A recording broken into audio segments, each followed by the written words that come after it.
Recorded live. Welcome, everybody, to the Genesis Science Fiction Radio Show, a service of the BlackScienceFictionSociety.com website.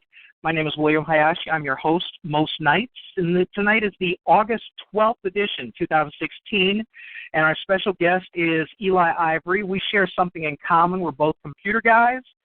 And then, by night, he's a comic creator, I would say probably an artist extraordinaire, just looking over his stuff. Welcome to the show, Eli. How are you, man? Thanks for having me. I'm doing pretty good, man. Doing pretty good for Friday.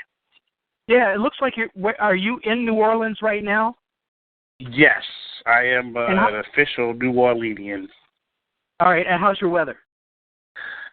Actually, we have some rain, so they have like a little flash flood warning, which we usually don't like to hear that. But it's probably going to be throughout the weekend.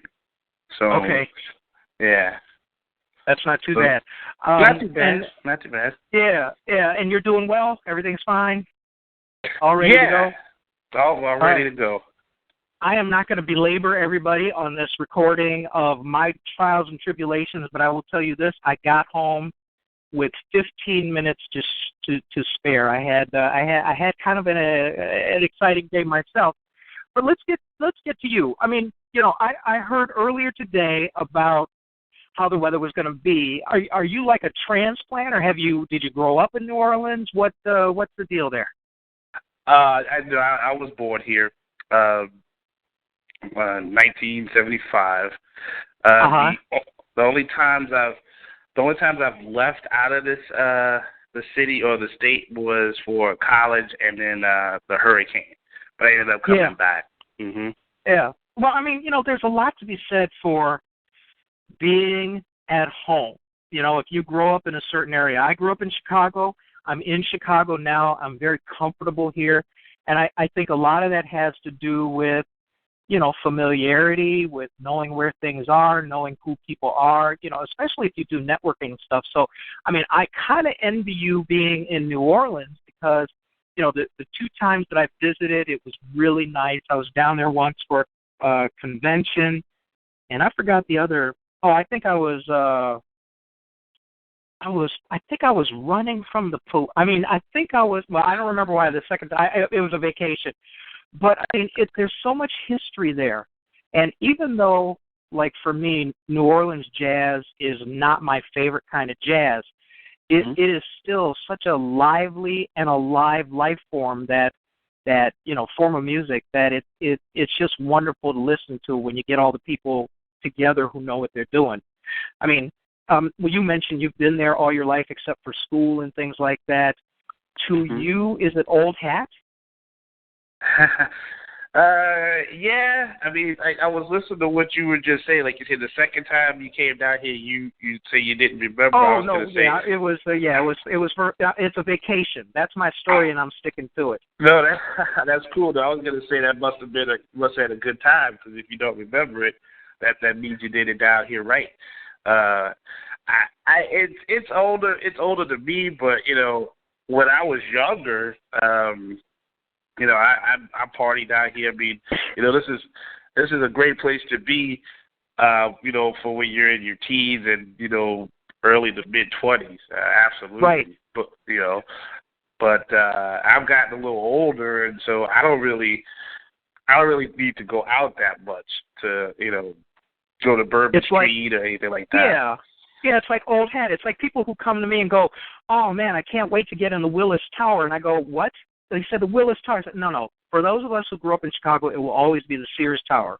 Or they want to go see, like the Dolphin Show or something like that. All of those things, I have to admit that at this point in my life, I kind of take them for granted. And, sometimes I'm a little sad about that because it's like you're not taking advantage of some pretty rich things about your hometown. And maybe that's just you getting used to it. So, I mean, I don't see any shame in it. I just, as long as you know where to take people who come in from out of town, what's the big deal, right? Well, yeah, and actually I had relatives that lived in Chicago, so I had been to Chicago a couple of times, and I like the look of it up there. Like, you know, when you like being here, everybody likes the fact that everything looks antiquated. Like that's Sure. yeah, that's my main thing. But to go somewhere like to a big city and then you see how things are modern and this, you know, huge skyscrapers and things that really just is like sensory overload. I think that's, you know, that's great. I personally like that. To be here is a fun city, and you know to get down and hang out. And yeah, if you came down here and you Jarvis or you know any group from you know the society wanted to come down here and say, yeah, I just want to see what different sites are. I would have no problem saying here's the beignet spot, you know, Cafe Du Monde, you know, here's the Superdome, here's you know I live actually. This is funny. I know you like stories, but I'll make this one quick. You know, I live in the lower Ninth Ward. Okay. So you know, with all of the you know the things that happened to Katrina, this is a very popular area. I don't understand. Yeah, I don't understand it though, but it is. So one particular day they had an anniversary of Katrina here. So I'm on like a main street. There were so many people that were from other states and churches and like just wanted to, I guess, see the area. I couldn't get out of my driveway. Like I had to go somewhere, and there were so many people. It took me 30 minutes to basically drive down 3 blocks to get to the bridge. Yeah. And, you know, I was like, wow, I really wish I hadn't made plans to go anywhere that day. And I'm not doing it if they have an anniversary for that again. But it's a very unusual city. You know, you're going to see some things you won't see anywhere else. That's definitely for sure. Well, and you know, there's so much history. I mean, people take that for granted. I just remembered why I was down there. Way back before digital photography, this was back probably this had to be late 70s. I was actually sent down there to take pictures, nighttime photographs of the harbor and some industrial stuff for a company's annual report, because back in the 70s, I was very, very good at taking nighttime photography with film. And so that was my specialty, and I got sent all kinds of places to take nighttime shots. I took a ton of nighttime shots of like Chicago, the Water Tower, winter shots, things like that, but at night, because shooting at night was a lot harder than, you know, in normal daylight. And so, yeah, I remember now I was down there to shoot, you know, the water, the docks, the waterfront, the river, you know, all of that. And, you know, the people were delightful. So, and when you were growing up, you know, since you grew up there, how was it, you know, and I'm sorry, I should have told people this. For people who don't know, Eli is a comic book creator extraordinaire. Okay, his company is Ivory Comics, and if you want to check him out, it's www.ivorycomics.com. No weird spelling or anything like that, just Ivory Comics. So take a look at his stuff. But, I mean, when you're growing up down there, all of that history, all of that stimulation, all of that cool stuff going on, at a young age, were you stimulated artistically, you know, in living where you live? Do you think that had something to do with where you've ended up today? That's a good question. It's like a yes or no. I hate to put it that way, but in other words, the things that inspired me to do comics and art in general was pretty much reading, you know, comics and talking to people that did comics. But I didn't run into that many people here that did. Right. It's probably way different now, but I would say it's about mid-90s. So everybody feels like, you know, photography, painting, dance, music, down here, like, you know, sculpture, that's art. You know, sure. So that's cool. Like, you know, I like to go, like, we have a great museum down here. and I would go and, check out paintings and of like, the masters and stuff like that. And I mean, it was inspiring, but then if I sat down and wanted to work on a page of some sort, there was no reference of that. And I actually had, that was like the no. The yes part was I just kind of wanted to find people that were more like me. And I ended up one day, I went to the Jesuit high school, and I ended up meeting a person that saw me drawing, and then they introduced me to another set of people that were into, like, anime, and I had no clue what that was. Like, it was mind-blowing to see, but they kind of were like, all right, you like to do this, we like to do this too. And so then I got a lot more invigorated to, to go ahead and, catch up with them. Like, they had a meeting every Saturday, and they'd be like, we're making this story, that story. So they're like, I'd be like, okay, cool. And then, like, that whole week, I'd be trying to make as much as I could, and then I'd show up thinking, hey, you got a story, I got one too. And then they had like one little page, and I had like 6 or 7. They were like, oh, man, you do too much. And I'm like, hey, okay. Well, you compete. So it was a good way. People hating on you because you were enthusiastic. Yeah. I mean, we were still, everybody was cool. There's nothing, nothing crazy happened out of it. But yeah, it was a thing of friendly competition, because it would drive people mad. But at the same time, whenever they came up with a character of some sort, they'd come to me and they'd be like, what do you think? And I'd be like, well, he looks like Superman, but he just has like, a lion's face. So why don't you give him this or that? And I'd be like, you take it for what it's worth. But everybody appreciated the fact that, somebody took the time out to look at their work, give an honest critique of it, and, say, hey, but, keep doing it. So I was into that team for a good 5 to 6 years. I would create characters, somebody else would create characters, and then I started to learn about protecting yourself, because there's one guy in particular, I won't say his name, I don't even know if he lives here anymore, but okay.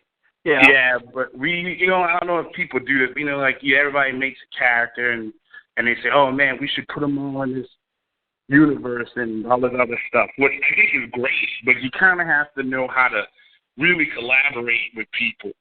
So this one particular guy was like, I like your characters because, they do all this weird stuff, and you can draw, so let's do this. We'll put him in this universe, and then I have this, super bad villain, and then he'll just, like, kill all your people, and then we'll make more people to beat that guy. And I'm like, wait, no, I don't want to do that, So, yeah, I just had to, it was fun, though. That was really where I got a competitive start from, definitely. Yeah, and I mean, when you were growing up, were you artistically inclined? Did you like drawing? Or, early on, did you kind of make up these comics in your head? Because, all of us read comics as kids. And some of us were inspired enough to go, hey, this is pretty cool. I'd like to do something like this on my own. I mean, when you were younger, elementary school, high school, did you know that you were artistically inclined and that maybe comics might be in your future, or was it something that manifested a little bit later in life? I just initially liked it when I was about 10, and I'm an only child, so there was pretty much a point where, like, all the neighborhood kids moved, and the other kids were, like, way older or younger, so I found myself just in this spot where I just entertained myself. Right. And one day I was sick. And my uncle, I had never read any comics at that point. He brought me one, and I just thought it was cool. Like, just how everything went. I think it was a Superman Action Comics book that George Perez drew. So, like, I wasn't good with the names and everything back then, but anyway, I liked. It was like a movie that, you didn't have to sit and watch. You could just pretty much flip through it and get an idea of what was happening, and then, boom, you were done. But then you can go right back to it and just start picking stuff out. And, from there, I started getting a notebook and making characters and drawing them and stuff like that. But I was just messing around. What really set it off was that, like you always say, I've heard you say this before in one of your interviews where, like, your loved ones will see your stuff, but, they'll just want to encourage you because, they're your family, so they just kind of say, well, yeah, it's good. So you don't know how to take that, if it's true or not. But, right. Well, my mom was a very honest person. So she believed that, if you have a kid, you don't want them to lie, you can't lie to them. So she basically would look at the drawing and she'd be like, okay, that guy's head is too big for his body. So, so she'd get like a medical book and say, see, that's how his head should look. That guy's head is way too big. So, like, I would get, self-conscious about what I was drawing, but I liked the fact that, it was this weird mental challenge or something. Well, it sounds like she wanted to encourage you in a way that was, constructive more than anything else. It's tough to do that. And you would assume that a mother or a father or a relative obviously would want to encourage you without, it's a tough line to walk. Like, okay, in my life, the same sort of thing. I write a novel.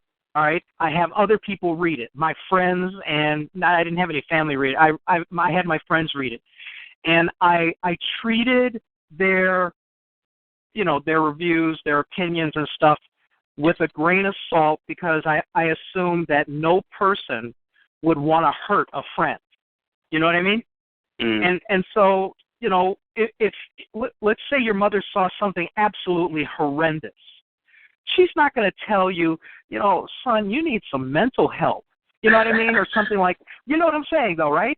Well, but it's funny you say that, though. She was actually a psychiatric nurse. So she would have known if you'd gone off the deep end. Yeah, sometimes she would, she would be afraid sometimes. Like, I know you talked to a guy once, and he basically said, I listened to it, I laughed, because I was like, that sounds like my mom. Like, his mom was very religious, and so he would draw stuff, and she'd be like, I don't know about that. It was the same thing. I would draw monsters and werewolves, too, and she'd be like, you're not worshiping Satan or nothing. No, you're like, no, not. Not doing that. It's just trying to do something different. She was nervous, like when, might be showing my age, but remember how the Dungeons and Dragons first came out, like just the role-playing thing, and then like everybody was worried that if you played it, like you were evil and stuff. Like she was just and you'd end up going to school, killing your friends, and it was like a cult thing, and your mind was being taken. I mean, I understand the mentality of people who would evaluate you at that level, but now we're finding, I think, because of the amount of fantasy comic books, the amount of science fiction, you got the Harry Potter thing that people love. You have all of these things that are what we would consider, let's say even 20, 30 years ago, not mainstream. You know what I mean? Mm-hmm. And now I think that there's a lot more acceptance of it because people have seen more of it. So, you just had to outweight your mother. You know what I'm saying?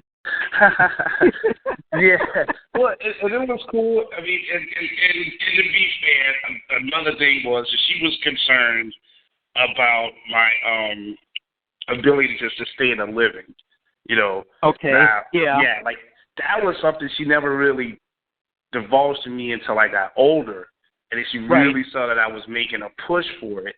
But she was just like, okay, you go for it, but I don't think they make that much money.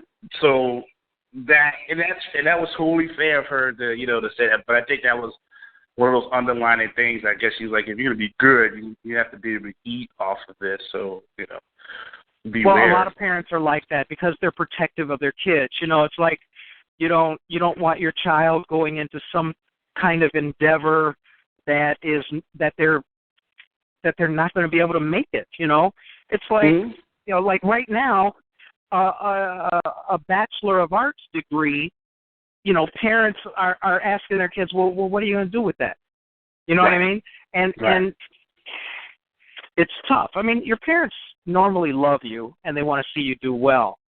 So, I mean, you're doing this art, and is the art kind of related to stories at that time, or were you just kind of stretching your visual artistic wings and creating things and drawing things that were just that were of interest to you, or did you have like stories in your mind that went along with your artistic endeavor? Wow. Okay. I'm really good at this. I've been doing this for 3 years. Yeah. Sitting on my ass at home wearing shorts. No, hey, look, that's why I listened to the show before I even was like, hey, I want to come on because you guys some pretty in-depth questions. I would say it depended on how I was feeling and then how much time I had. Sure. Like I said, I would make stories up and then like in a notebook, but it was more like, I just would take a page of a notebook, make a bunch of squares, draw the figures, John was saying some words, and if anybody read it, cool.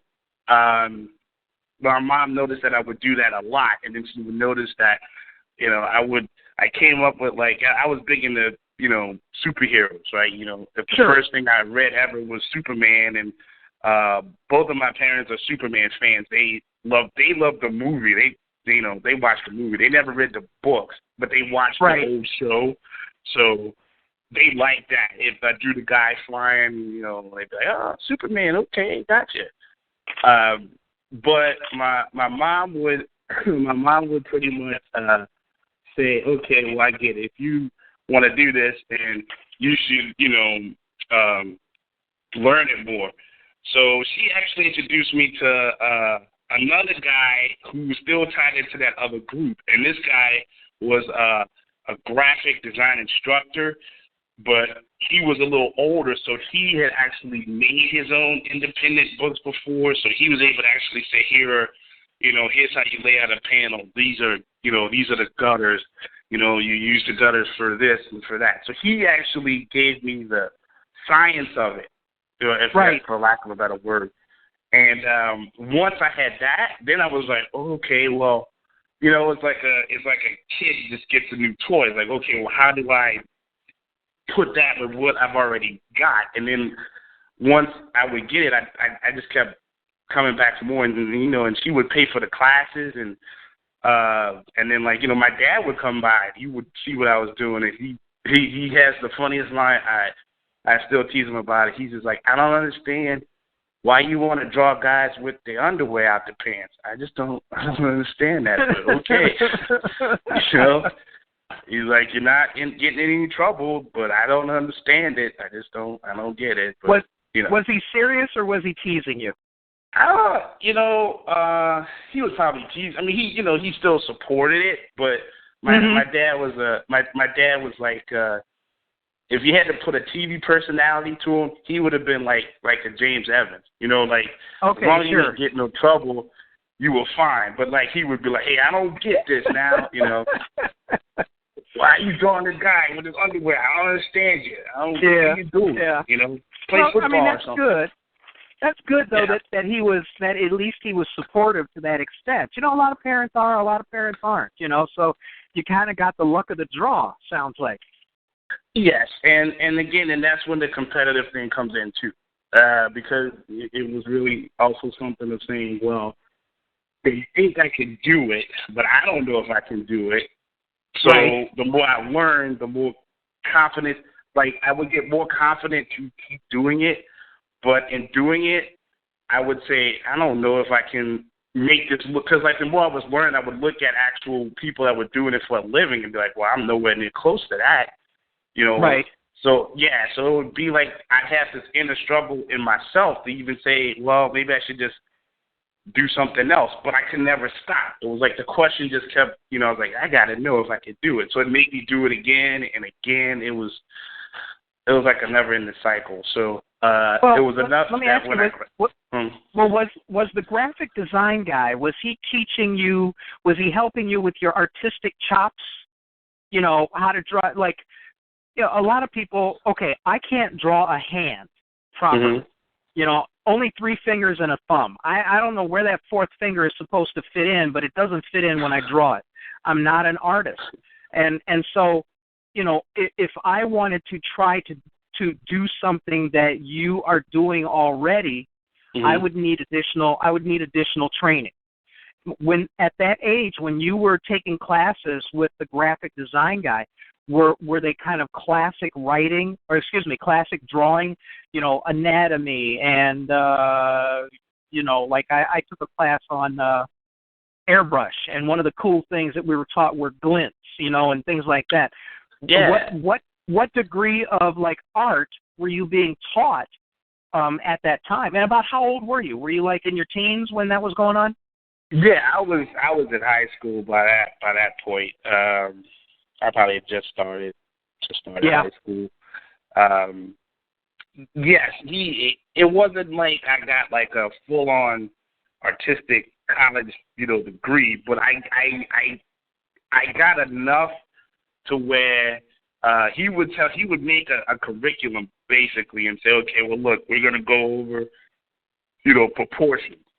And he gives me like the basics, you start with the head, you count down 6 heads. Now you have a guy. If you're gonna make somebody that's 5 feet, you count 5 heads. Stuff like that. And using the head as a form of measurement for just like their arms and the legs, and making sure like the hands drop at a certain point below the waist. So like, yeah, it was a lot to pick up on. But it was almost like it was like a basic knowledge if you want to learn it. Right. But it was just in depth enough for somebody like me who wasn't really exposed to it to say, okay, I get it. And he would also recommend books. So I read, and there's still good books to this day. Dynamic Anatomy by Byrne Hogarth. Okay. It's like he pretty much is like this very serious illustrator, and he literally he shows you how to make simple shapes. Like you say with the hand, right? If you think of the hand as like the center of your hand is just one big square, and then like each individual digits of your hands are pretty much 2 squares, one for the base of your finger and then one for the top. So if you can, so it's just teaching your mind how to construct real things into basic shapes, and then you morph around that. So, but he never said, hey, this is my style of drawing. Like I draw like, Jim Lee, or I draw like Todd McFarlane, draw like this. He never did that. Right. So, but it sounds like what he was doing was he was encouraging you to learn the fundamentals, which is the baseline for learning anything, whether it be writing, music, playing tennis, what have you. Yeah. If you have the fundamentals down, then that gives you the basis for your creativity to take hold, Yeah, and he would have other students, but he would, he'd take care of them, and make sure they were good. But like, after, an hour, they'd be like, man, I'm done, and he'd be like, okay. And he'd look at me, he's like, well, you want to call your mom, pick you up? I'm like, why? I'm going to just go home and be watching TV. Like, I'm good here. Do you have to do something? And he's like, no, But he had his girlfriend at the time, so she would be working nights. So he's like, nah, I got nothing to do. So we would just, he would go and he would take it to another point. Like he was making his own heroes at the time. So beyond the drawing thing, he would be like, here's a model sheet. Here's a plot that I'm doing, and here how these different pages are. So then again, it was something where once I learned that, then I was like, well, now I have to I have to surpass that. So like, this guy gives me the bar. How would I, how do I surpass that to, to say, yeah, okay, let's, compete and see which one is good. And we're still friends to this day. I think last time I saw him might have been 2 years ago. Because he lives in Texas. Does he know where you are now? I mean, does he know? Yeah. No. I don't mean like where you are, like location, but in terms of your creativity. Yeah. Yes. He's very proud. He's very proud. He's always saying, I run a joke would be, I would call him, hey Yoda, he's like, He's like, don't do Yoda now, man. No. But yeah, anytime I come out with a page of work, I want to say he's got like a Facebook fan page. It's called like Nerds, something like that. It stands for like, you can look it up on Facebook, but if I post up something, he's the first to like it. He's like, hey, check out this dude's stuff, so yeah. He's very proud, yeah. That's great, man. I mean, to have a mentor that cool, and then to know them afterwards, it's gotta feel good for him to enjoy your work so visibly. Yeah, and I'm always like, I feel like his like, nagging mom or something, because I'm like, hey man, because she's like, well, I'm working on this or I'm working on that. But like, man, come on, crank it out. Come on, I'll help you make it. I'll help you, get on print. He knows how to do all this stuff. Sure. He's like, nah, man, I'm doing it. So I'm like, yeah, let me stop nagging you, but yeah, it's a cool bond to have, and it actually inspired me to teach other kids at a certain point in my life, And I have students that, every now and again they'll chime in and ask how I'm doing and what they've done, and some of them I've actually helped, get into like high school based on their art. Like they have this place Milka, and one girl brought me a portfolio, and her mom was like, yeah, can you help? And I was like, yeah, and we went through some stuff. I'd say, hey, fix this, fix that, put your strongest piece in the back, put this piece in the middle, put your next strongest piece in the front, blah, blah, blah, blah.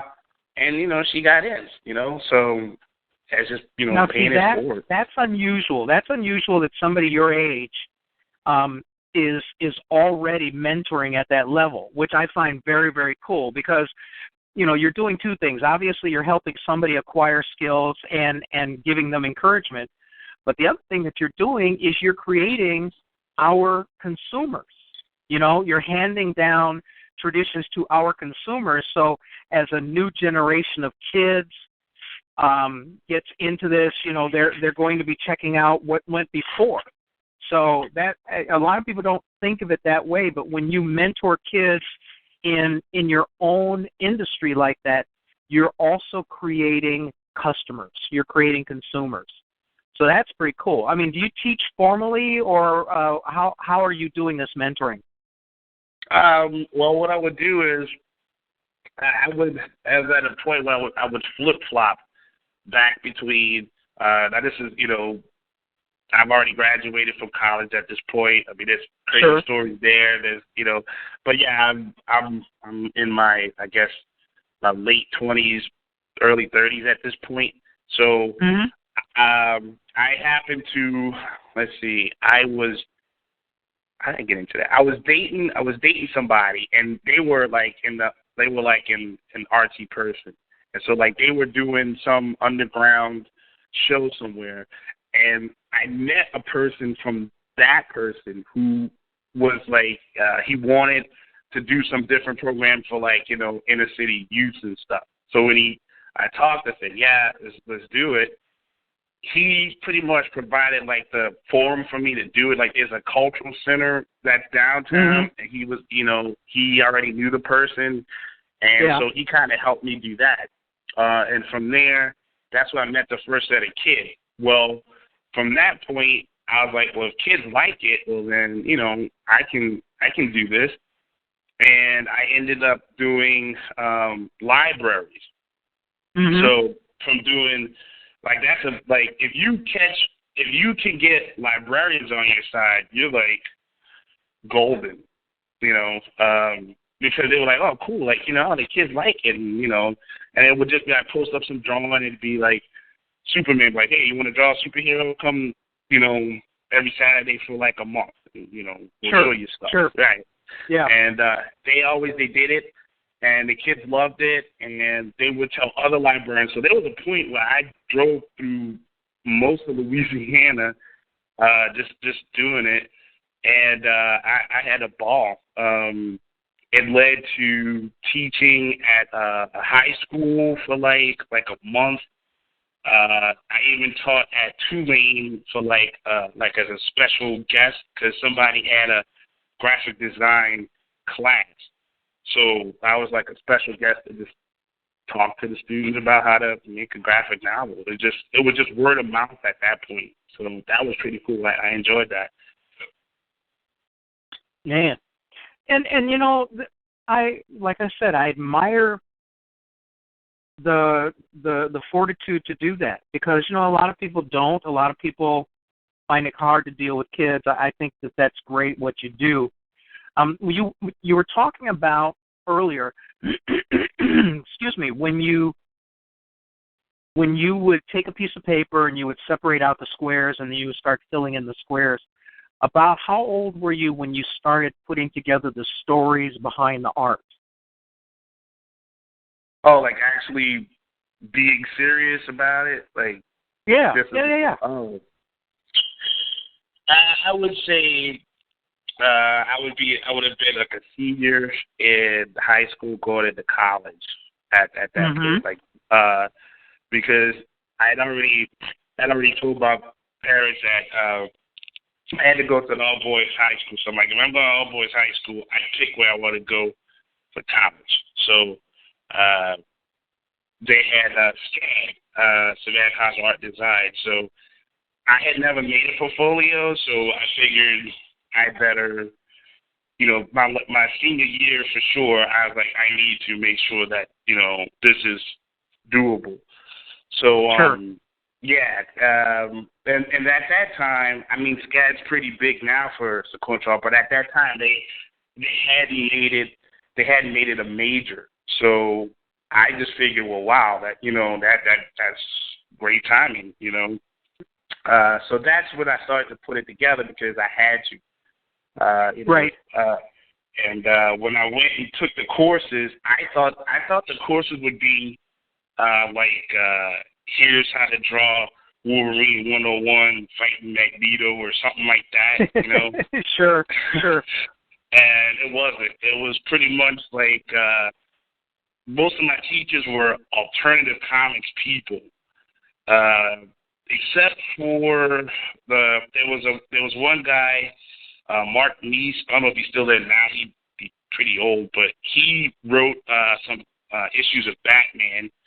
And then there was this guy, there was Bo Hampton. He was an illustrator. He was apparently in the 70s, I think.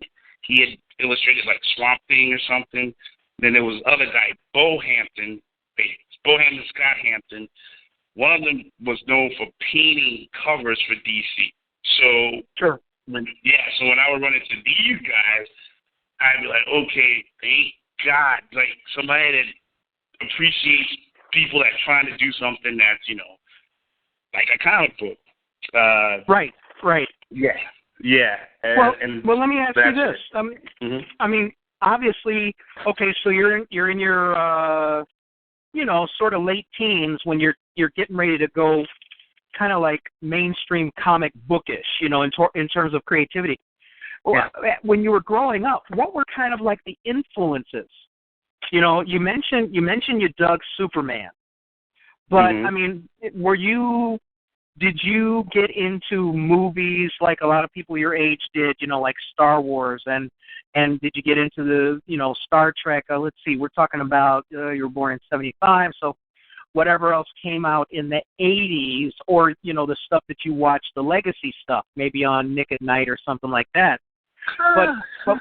But seriously, what kinds of things influenced you early on? For me, I always hate to say it because it tells my age, but like one of the coolest things that happened to me was my dad took me to see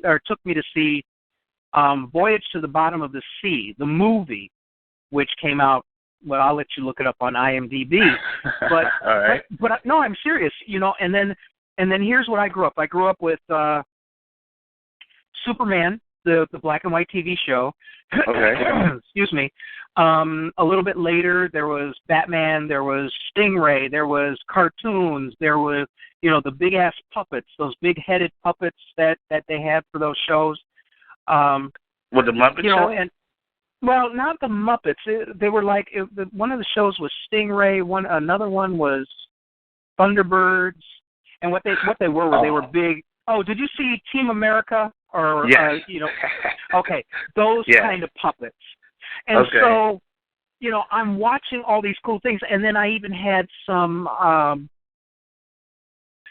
very cool things that I saw. Like on TV. I did get to see some people kind of like me. There was the Bill Cosby Show, the early one when he was Chet Kincaid, the basketball coach. There was I Spy. Which was a cool, and then there was the Man from U.N.C.L.E. They had cool guns, and then I watched the Twilight Zone and the original Outer Limits, hiding underneath my parents' liquor cart because I could bring a blanket there and hide so that whatever was on TV didn't see me with my dumb ass self. But you know what I'm saying? Those are the kinds of things. I grew up in kind of a cool golden age of the discovery of television. They had It's About Time. They had the Time Tunnel. They had, even I Dream of Jeannie. There's the magic element. There were all of these cool things on television that really kind of rocked my creativity, even though I never read or I never wrote a book until 2001. So, I mean, kind of in your universe, living down, in New Orleans, were there any kinds of things like that really stuck out? Were you a TV person? Were you a movie person? Were you a comic book person? Where were the different influences that brought you to where you are? Oh, and for people who just tuned in, we're talking to Eli Ivory, and he's a comic book creator, and just check him out at www.ivorycomics.com if you want to take a look at something while we're talking.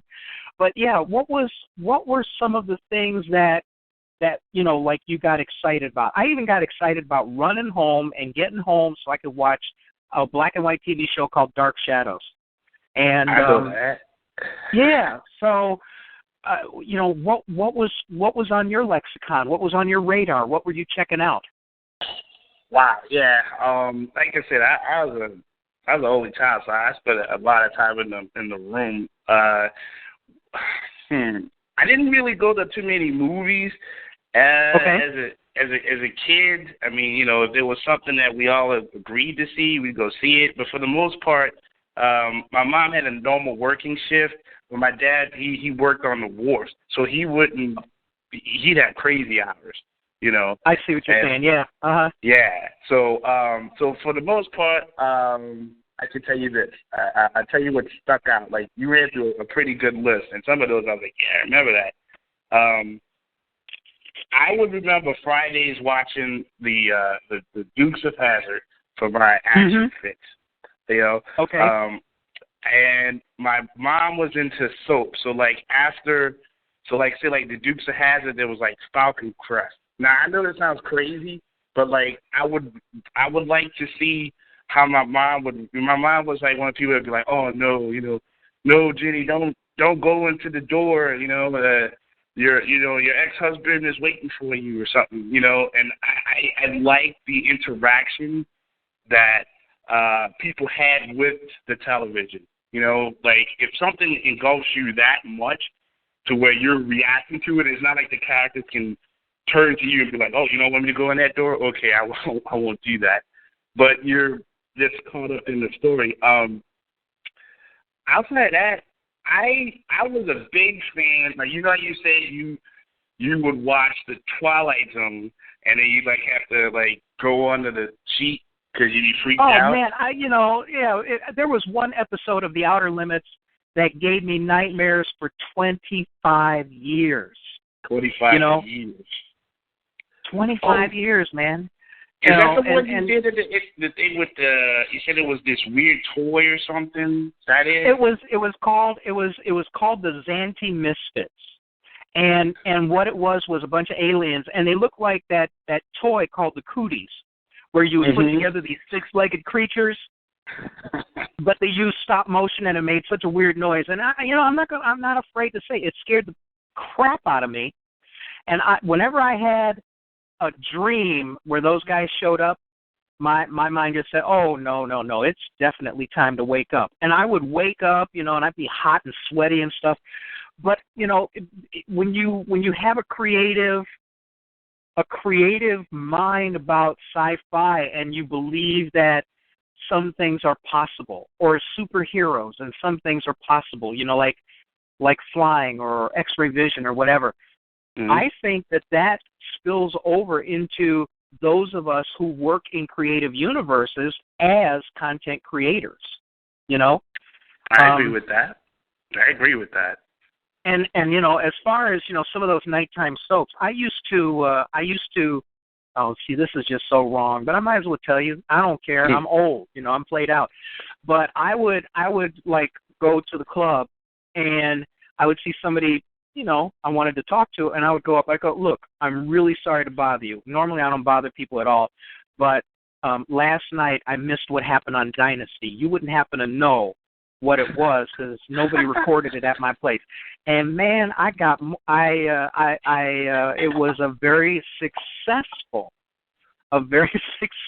way of at least starting a conversation. So, plus, that's pretty smooth. Thank you very much. Dynasty was so cool because they had the coolest cars. They had the first Volvos in the new series, the 700 series, and those were so cool. And then they also had the Pontiac Transport vans. They got all of these cool. So, as much as it was a nighttime soap, they still did. They could still, get some imagination going. Oh, somebody here says I was a little afraid of live action Hulk. Yeah, oh yeah, and then Diane Carroll got to slap Joan Collins. Yeah, that was something. Yeah. So yeah, there's a lot going on TV, and as we sit here talking about it, people have to realize that the available entertainment at any given time can feed the creativity of people in all manner of ways. Yes. Live action Hulk, that was pretty cool too. What's his name? Lou Ferrigno and Bill Bixby. Yeah. Yep. My godfather was. Oh, I'm sorry. My godfather was a bodybuilder a long time ago. Not like he didn't compete, but he liked to work out, and he was always watching the Hulk. He was always like, doing the thing, and Lou Ferrigno came down here from, had like the World of Wheels or something. Oh, he was pumped. Right. His autograph, I mean, now you can still see Lou Ferrigno, but he wants to charge you $25 to take a picture with him. Like, hey, man, come on. Well, I don't have any comments about that. All right, and then we had a lot of movies come out. The Arnold Schwarzenegger straddled sci-fi and fantasy with Conan and Terminator, and all of those have an effect on culture. Look what Star Wars did to people. People are crazy. They're absolutely crazy, these fans for Star Wars. And I know fan is short for fanatic, but damn. Some people, if it looks like a black character is slighted, it's like you killed their dog, and so all of these influences, can be pretty heavy, and especially when you're in that teen age when a lot of cool stuff occurred. Yeah, some JC mentioned Terminator and Predator. All of those things I think have an abiding effect on creativity, because what they do is they expose you to the idea of more, or of different, or of have you ever considered, and so did you get to a period in your life where you were putting these together? Now, I know your comics are more grounded in the reality of, the locale. You've got,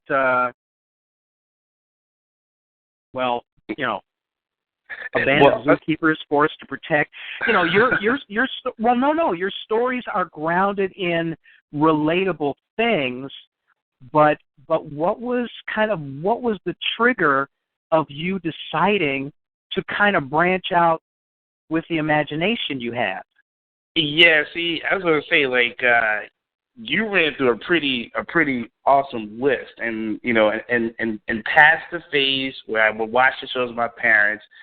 I didn't go to see Star Wars in the movies, but we had cable, so I got to see Star Wars, through that. And a funny thing, and it still it still backs up your point in the sense of saying George Lucas was a big fan of swashbuckler movies and Errol Flynn and all this kind of stuff. So he basically he took his love of of action and just say, hey, we'll just make it a space opera. But it's not like I'm not trying to get Star Wars fans mad. Maybe Star Trek fans would be happy. I'm not sure, but no. And I'm not trying to set you up like that. No, but Gene Roddenberry, when he went to I guess it was NBC or whoever, he sold Star Trek as Wagon Train in the stars. Right. Wagon Train, which is a Western in space. And so there's going to be derivatives of just about everything. I mean, look at how many sci-fi movies where civilizations in space, they've got warp drive, they've got ways of suspending animation, they have, ways of getting in and out of black holes, whatever, and yet the people are still trying to kill each other with swords. And I'm not talking about lightsabers. I'm talking about regular-ass swords, Look, did you ever see Buck Rogers? And that, the black and white, way back when? Not the recent one, the color one, but way back when. Oh, Buster Crabbe, I guess, was. I don't know. I'm too old to remember. I was just saying, you're taking me back now. That was before. I'm sorry, that was way before your time. That was, you have to go to the movie theater and see it at first. And then it started coming on Saturdays. But, I mean, all of these things, I never wrote anything. I didn't write a damn thing, school stuff, whatever, until 2001, okay? And not because of 2001 and not because of anything else. I wrote because of two things that made me mad. One was that there are no middle-class black folks in our cultural lexicon, or there were not up until a short amount of time ago. And that kind of pissed me off, because I grew up with a whole bunch of middle-class black folks, Asians, Polynesians, we had one brother from England. And I've got all these people, and I grew up in one of the best neighborhoods in the country. It's the one where Barack Obama lives when he's in Chicago. But it bothered me that, they were either pimps, hoes, drug addicts, rappers, and then there were no middle class black people, and it made me mad, and that's one of the primary reasons why I started writing, because I was not represented. Yeah, I'm half black, half Japanese. Yeah, nobody's going to have that in a story. My mother kept telling me, hey, why can't you bring home your own kind? Because wow. Yeah, and the one time I did, the girl was like 2 years older than me, and Mom said, oh, no, she's way too fast for you. I said, no, I think she's just the right speed, and we had a little discussion about that. But seriously, everybody I knew in Hyde Park, in my neighborhood, they had jobs, they had kids, they had this, they had that. And then I really got mad at the pushback on Bill Cosby when he put together the last Bill Cosby show, where he had a black lawyer and a black doctor who got married and had teenage kids with white problems. As if, being unrealistic about money or wearing bad clothes because you think they're stylish or all that stuff is somehow not applicable to African Americans. So, I mean, that was one of the things that made me write the way I write. When you write and have your stories that are, I would call them borderline reality-based, because they could be regular stories, or things that happen other than, the fantastical elements to the stories. They're about people doing things that people do. What made you decide to kind of get down into that groove, to tell stories about real type people? Yes, some are fantastic, some have, what have you, but all in all, you're talking about everyday kinds of problems, everyday kinds of issues. And was that deliberate on your part? No, it was not. The stories that are out on the website now, so it'd be like Project Geisha or The Adventures of Molly B. Damned, like they're kind of based on stuff, but they still have a far out element to them. But there's no way to hook you on that. You have to have something that's kind of like, oh, okay, I can relate to this, and then you can make it go weird. But that wasn't something I initially thought of in my youth. To be honest, it was almost like, to get to this point, I would come up with ideas by like I said, like what I watch, right? Sure. I used to watch the show, like you said, like Outer Limits and stuff. I used to watch a show called The Hitchhiker. I don't know if anybody really remembers that show. Absolutely. That was a great show. Yeah, right. That show used to freak me out. And because of that show, like, there's this one episode, like you said, the one with the cooties. There's this one episode, like, I found it on the website, and it's still freaking me out. It wasn't as bad, but it was still just weird. And there was this one about this lady who had a bunch of like immigrant workers. Like, she basically worked, like, she had them working like the slave shop, but she was like a very fashionable, like she made like, fashion designs and all this other stuff. So somebody gets hurt or somebody gets killed, and she basically like cleans it up. And so like the avenging angel of immigrant workers basically comes in and exacts this revenge on her. And there's a scene where, because Hitchhiker's a little adult, so like, you'd be like, hey, what's gonna happen? But there's this part where she's with the dude, and then they do this weird kind of camera effect where he starts to like shake and like flip out, and then like he grows these wings and his eyes start glowing, and and then she's like flipping out. Then they have a dog. The dog's eye starts glowing. Like, that episode just messed me up, and that made me want to start doing supernatural kind of stuff. I mean, I know my mom was saying, hey, make sure, if you want to do something, do a Christian character. And I'd be like, well, I do that, but what does he fight against? I don't know. But seeing that show, it did do something to me. So anytime in the future I would come up with an idea that would be completely random, I would say, all right, I can draw this. This would be cool. But I don't know how to attach it to anything. And I had a friend, he's still my friend to this day, I don't know how, but I used to just run these ideas by him. I would be like, hey, I got this idea about a city that floats, and then it just crushes people. And he'd be like, right. Yeah, he'd throw in all this logic. Like, where would that come from? How would they do that? Who, like, he'd just throw out these questions. Like, I don't know. That was just cool, right? He's like, yeah, but who would want to read that? How do you get to the point where the city crushes people? He's like, that can't be your whole story. So Right. I started to learn to kind of tone my ideas down, and having, the education with it, that helped. Taking like classes on storytelling and everything, where they say, hey, you can make any story you want, but every story starts off, this way. It has to start small. If you don't have a character that you can relate to, or if you don't have something where the character is dealing with something where you could be like, oh, okay, they're stopping somebody from being kidnapped, or they're stopping some land developer from, turning this church into a casino, Yeah, a problem that's relatable.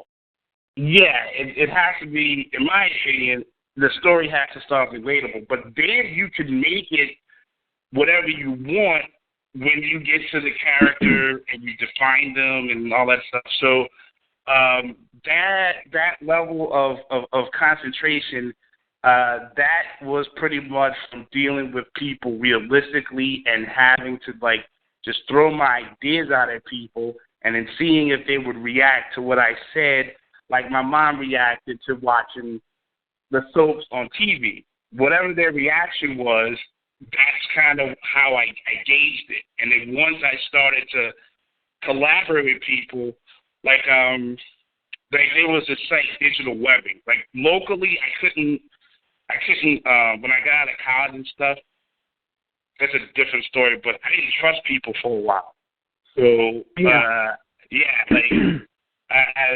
don't know if you ever could go back to it, but I had a problem with a teacher once to where there was a portfolio day where all the editors were coming down, and somehow my portfolio, I got in, but my portfolio mysteriously disappeared. Okay. So I was like, hey, man, I'm talking Marvel editors, DC editor, Dark Horse editor, they would, they come to the school like, hey, where's the thing? Like, I don't know, but look, if you can recreate your portfolio, hey, you can go. I'm like, well, I did. I mean, I had this is showing my age. I had a zip disk, so I had all the stuff on there, and I recreated it and showed it and everything. But I just got soured from that point, so I didn't really trust people. So I would come up with stuff, and then what I would do is I would go online, there was this site called Digital Webbing. So I would go online, and I would look for people. They'd be like, I want to collaborate with somebody. I have this story idea, and, I just need somebody to draw it. But if you draw it and you don't get paid for it, you're welcome to collaborate on the idea with me. So Sure. I would say, all right, cool. Because I don't have to tell you what my idea is. But if you're just going to say, can you draw this? And I say yes, but if I draw this, I think it would be visually appealing if it had this in addition to whatever you're saying.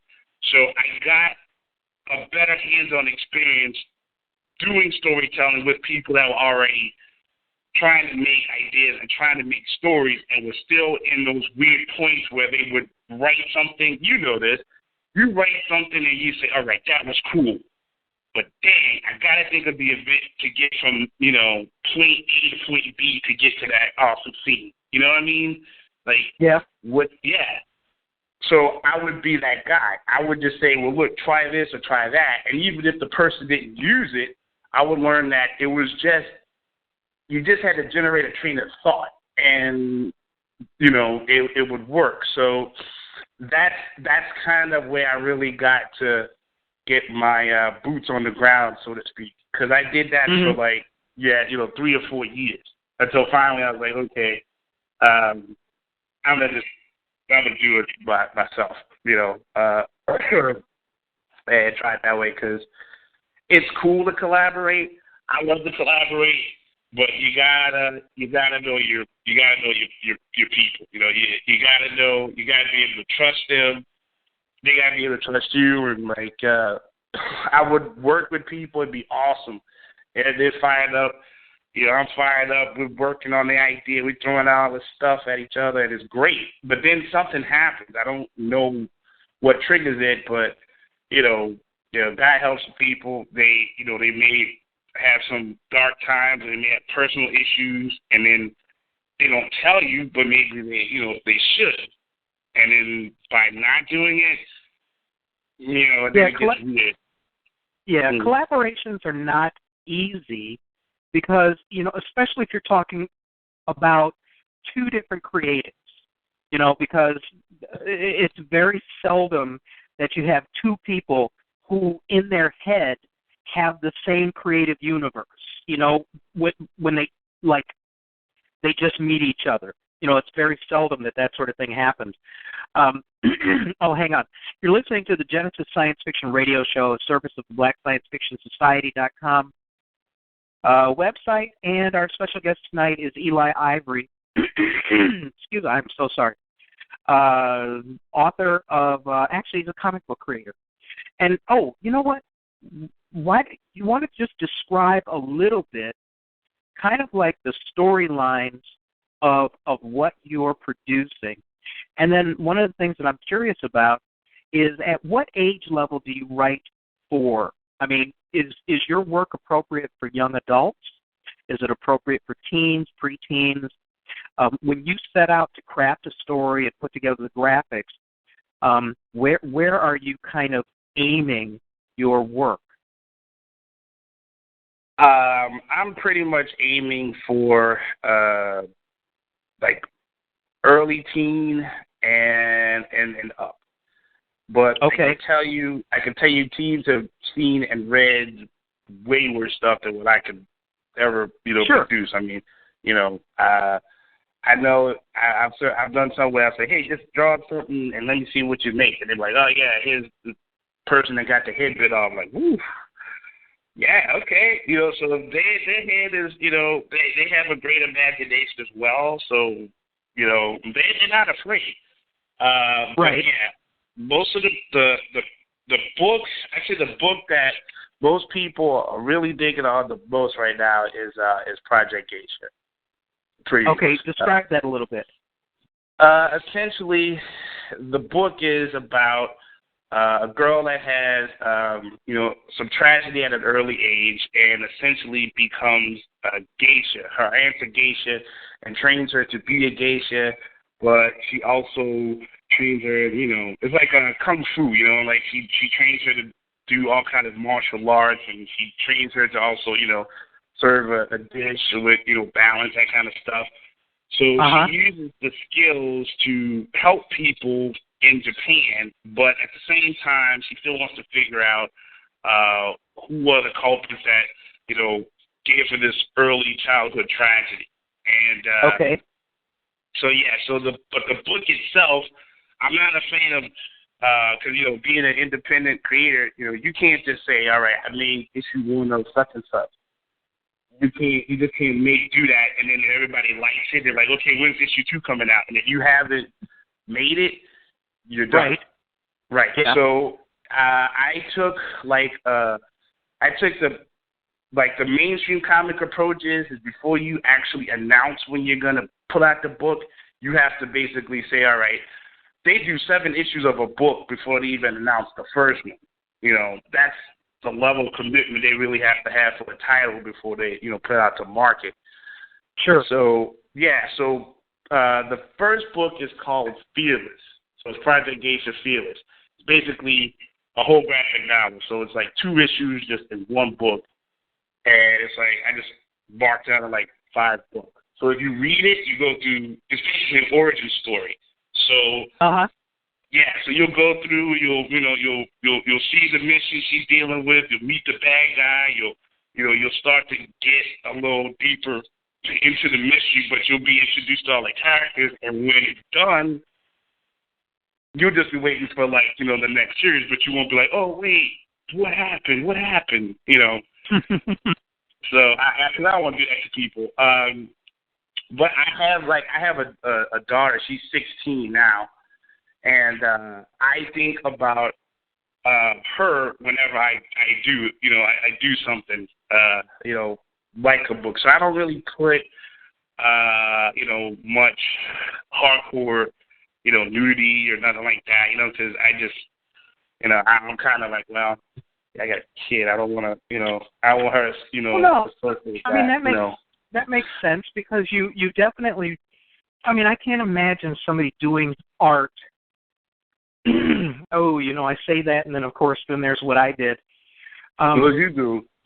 Well, in my first novel, I have a love scene, a sex scene. Right. Love scene. It's love. It's love. It's not love. It's not love.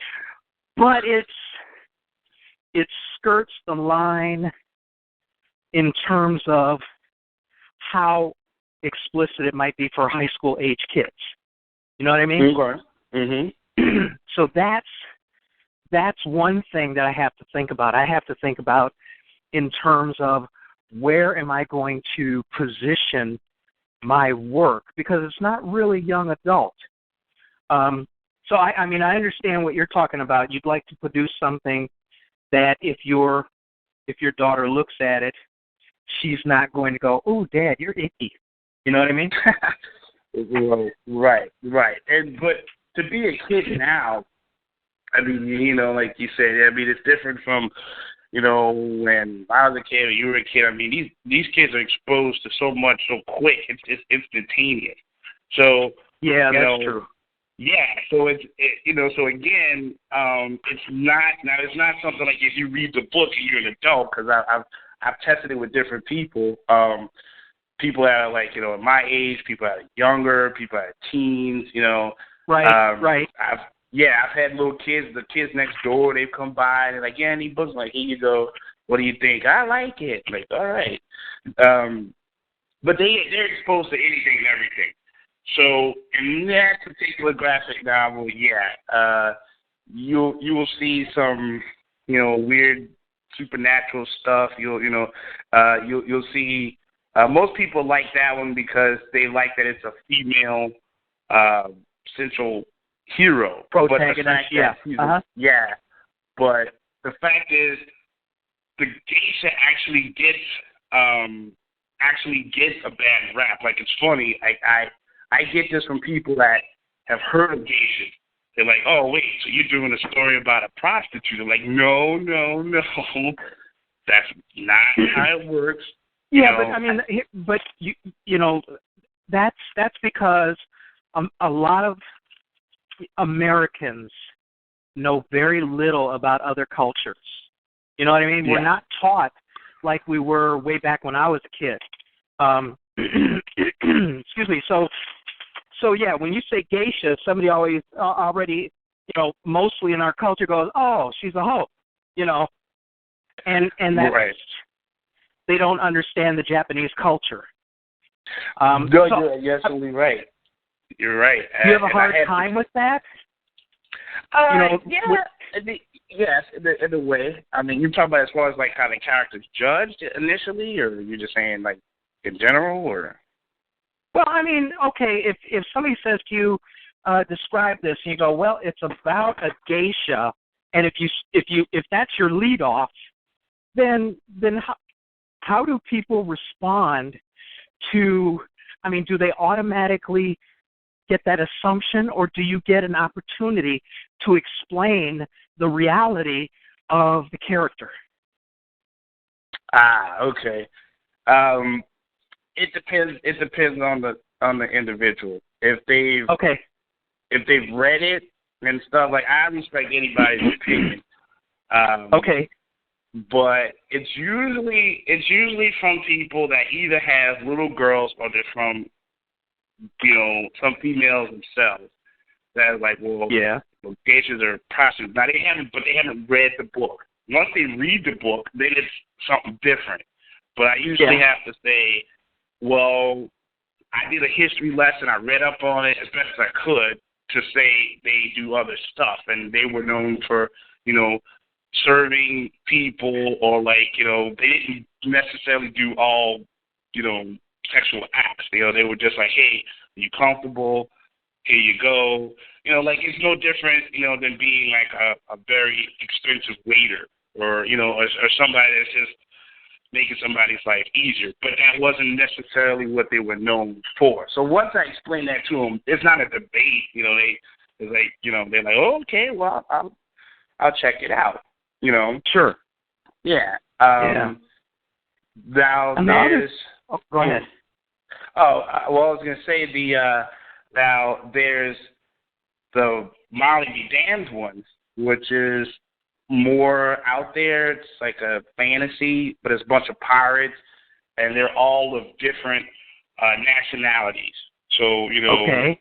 yeah. So but it wasn't something I just said, all right, I need to have every character be like this. And it just was like, hey, this is cool because in this time, they would have been, African American, but he would have been a Moor. And, in this area, they would have been, Latinas, they would have been Europeans here, that kind of stuff. So Sure. most people, despite the fact that I have like a big sea monster in the book, despite the fact that there's like I've drawn ghosts and the ship is cursed and the ship literally it comes to life and there's a this drunk golden... ghost? Is that what you said?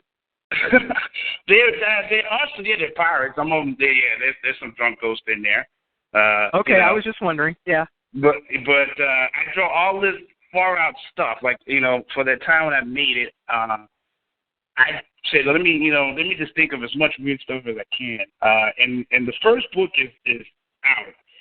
The second book, I still have ready for print. I would just have to order them. But okay. I go and they meet this this bad villainess who's got horns, and they meet a blue gorilla that's missing a face. Like, I do all this far out stuff, right? And the only thing people were like saying was, at least the cat is black. I'm like, yeah, it's cool. It's a big old blue gorilla. Like, what about that? Like, you ever seen that? But here's the deal. Here's what I learned. You can't argue with somebody's interpretation of your work.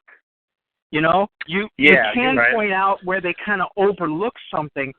But here's the thing that it took me a long time because, I admit that my ego is invested in my work. But when somebody says, yeah, it was good, blah, blah, blah, blah, blah, and then they proceed to talk about something that I don't think is particularly significant, but that they keyed up on, And I used to think, well, let me just straighten his ass out. But it's not like that, or her ass. Because they're telling you, what they're telling you is very instructive. What they're telling you is what they got out of what you wrote. And it took me a little while to figure that out because you can't really argue with it because that was, if they took the time to read the whole thing and that's what they got, that's what they got. So that's a tough thing for me. I mean, do you find it easier to deal with now that you've gone along for a while, or is it something that still kind of sticks in your craw? What, as far as like when people will come? Well, no, when they just have an interpretation that seems to overlook, the main story, what you were trying to get over. Yeah, but it's in the sense of, like you said, somebody brings out this one point, and it's cool as long as the book is enjoyed and you enjoy reading it. I'm totally down to hear what somebody has to say, but yeah, at the same time, and I'm sure every creator could understand at a certain point, if you're trying to make your story so that the person has layers to them, and there's some parts where you hope that the audience will connect with the story, then if you don't get that person, like, that's usually the thing for me. Like, I always like to hear the person, like, yeah, like, so like, I saw your character, man, that was deep when they did this part and that part. I was like, man, I didn't know how to do it. Like, I like that because that says to me, okay, I'm doing my job. Now, even if somebody, if somebody doesn't say that, it may just be like, hey, look, I read it. That's what I got out of it. Like it or leave it. And, it is what it is. But there is that, like you said, that ego. There is that part that makes me think, again, like when I was a kid, like, well, did I do it right? I need to try it again. Because, I don't know if I reach somebody right, And it's a crapshoot because you just don't know. You just don't know because some people like certain things. They like to see certain things in their art or in their music. They like certain beats in their music or certain ways music is done. And it's the same thing for comic books. And, I'm finding that the fans for comic books sometimes are very fickle about what they look for, especially if they're going to try out a new creative universe.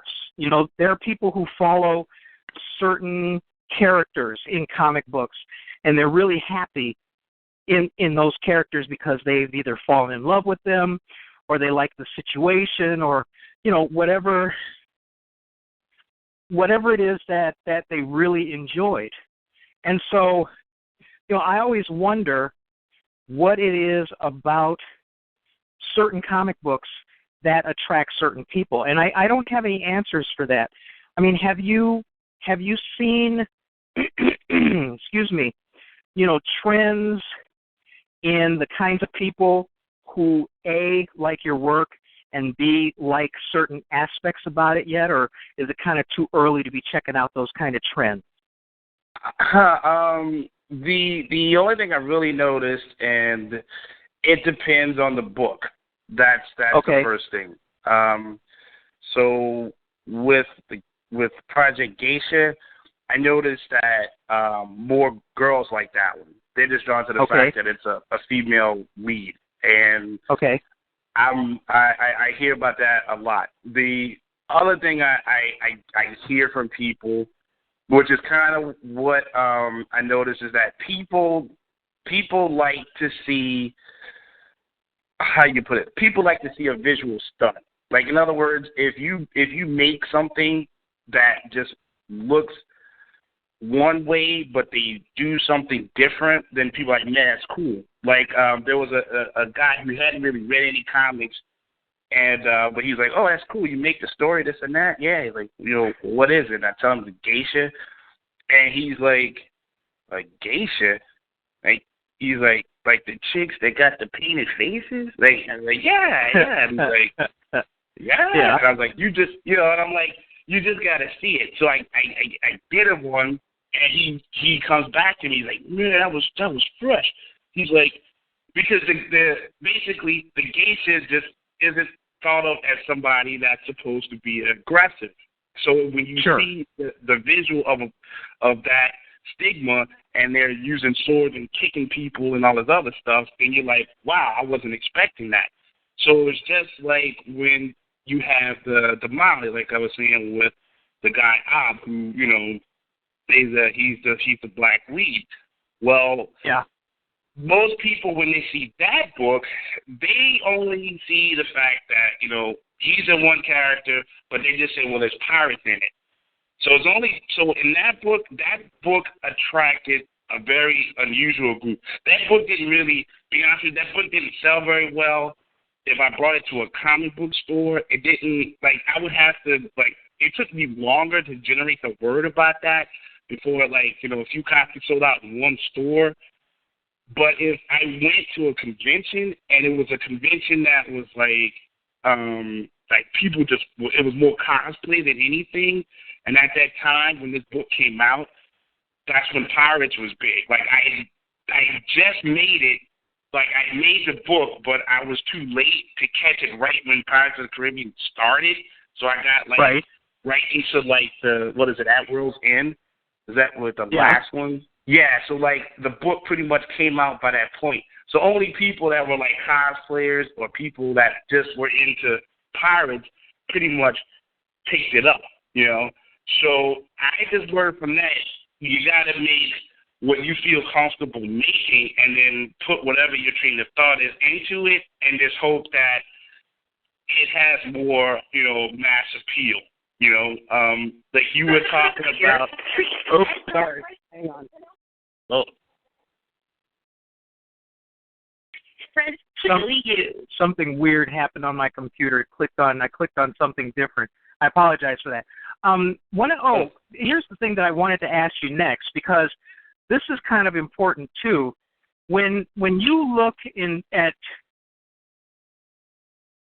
at your characters and you look at your creative universe, do you how important are black characters to you? You know, people seeing themselves, you know, seeing yourself and things like that. What, you know, how important is that to you in terms of like a story? Yeah, exactly. You know. Well, it's important when it fits, you know, and again, it depends on the crowd you want. Like, I understand the visual impact of seeing a version of yourself, you know, in movies and books. Like, I didn't understand it when I was a kid, to be honest. Right. Like, you know, I would say, oh, that's Superman. Like, you know, I like that, or you know, that's this wrestler or that wrestler. I like that. But sure, it's different when you go and you see a movie like, okay, let's do this. Denzel Washington, right? He's a great actor. There's no doubt about it. I can't say I've watched every single movie he's been in, but the ones I've watched is like, yeah, he nailed that. But as he gets older, right? And I mean, you know, Book of Eli has to be my favorite one and done, because, you know, it's got the name, but he's basically like the same guy. You know what I'm saying? Like, he's essentially, it was almost like after he did Training Day, they were like, can you just be, you know, do some Training Day and just, like, go with that, just be cool like that. Now, I think if it's for the purpose of the story, then it shouldn't really, you know, matter who it is. But we do know in most cases that, you know, if you have to visually connect with somebody, then you have to make sure that that character is awesome. You know, like the character just can't, like, other races, when they have characters that come out, they don't really put out the fact of what they're looking like. Like, they're not even, nobody really talks to them in the sense of being like, hey, your hair is, you know, coarser than this person's hair. You know what I mean? Like, they don't do that. So what that allows people to do is it allows them to erase the line between reality and fiction, you know? So they're like, oh, that's Wolverine, or oh, that's this and that. So I personally would want that. Like, if the character is black, he's just black. He's just doing, you know, but he's there to do what he's supposed to do. And I have characters that are like that, and I want to introduce them into the world in a way that it makes total sense. You know, there's in the Savages book, right? There's that, like you said, that's the one with the zookeepers, and they're like zoo security guards, and they like basically they're people that are New Orleans. They're from New Orleans, but it's after Katrina, and so like the whole area of Ninth Ward is devastated. But what they do is a movie star guy basically goes ahead and buys up the area, which is kind of close to real life in a sense, but buys up the whole area and offers to turn it into a zoo and pack the zoo with animals that have only been in movies. That's the key. Now, the head guy was the main security guard dude. He's based on a real person, you know. Right. One of the jobs I had was I worked at a zoo, you know, doing network and stuff. So he's based on a real guy. But I didn't look at the guy and be like, oh, because of, you know, what you look like, you would fit this character. It's like, no, I like who you are. So like, if I can take that personality and intensify it, boom, that's the character, you know? And that's what I would hope that character would resonate across the board. Mm-hmm. Now, okay, so you've got these two main storylines. Let's look a few years down the road. Where do you think you might be, you know, 5 years from now? Do you have a stable of kind of creative universes that you're going to be working through and getting out there, or you know, are you really invested in where you are now and making those the best possible and continuing on? I mean, what's kind of like your overall strategy for the next 3, 4, 5 years? Oh, man, giving away all the secrets. No, not secrets, not secrets. Let's talk about, I mean, you can talk about, I've got 3 or 4 new things that I'm looking at, and one of the reasons why I'm doing that is A, is B, is C. I don't want you to say anything that you're not comfortable with, but, it's helpful to other people to see the evolution of you as a creative, Yeah, no, no, it's cool. I mean, it's not like no, I was just making a joke, like, oh, but No, I know, but yeah, but a lot of people think that creatives are a tad bit paranoid anyway because nobody wants to see somebody else stealing their work. I mean, it's a travesty when it happens. It's a tough thing to get over, and if some gunplay is appropriate, some people will do that, but that's not what I'm really asking. What I'm asking is, do you have a plan for growth, and what kinds of elements are in this plan for growth? Like for someone in your position, you could do a number of things. You could say, okay, the next thing I want to do is I want to go graphic novel with stories with a little more depth. Or I would like to go with an animated series based upon, you know what I mean? So I'm a little curious about what you're thinking about for your future, for growth, for maturation, for more revenue, all of these important things. No, I'm with you, and one of the things that's always I love about the show, the episodes I've listened to, everybody's like so imaginative with the path on how they do stuff, and I've actually learned a lot. There were different things that people say, yeah, I'm going to check out this place or that place. I'm like, wow, I didn't even know that existed. Right. So this is a great resource. So I would pretty much say this. The plan for me is to just pretty much take the money that I have for like my normal job, let's say, right? And then figure out how to spread the word as best I can. So I would say I want to look into like a marketing firm or somebody that's done something with comic properties before, and they have an idea of how to take it somewhere that I can't. Like I know enough to say anything is possible, but I also know that you need a lot of people to be able to take you to a certain point. So with that said, whenever I find, what these groups are, and I've done some research, because, there's movies that have been out that, that aren't Marvel and DC that did very well, and not too many people knew they were comic book movies, and and they were classics, with Road to Perdition, History of Violence. I mean, they did Tank Girl. In other words, people, I like to be able to find like some of those people. In the meantime, as far as like the actual comic universe goes, I'm trying to make sure from Project Geisha book that a lot of characters stretch out from there. That's pretty much what I'm working on. We have there's a couple of writers that I would call them, like, I guess, a brain trust, if you will. Where like I'll run some ideas by them, they run some ideas by me, and one of the things we want to do is the school where the geisha comes from. We're actually making a storyline now where I've already drawn the next novel. Like, I've already drawn it.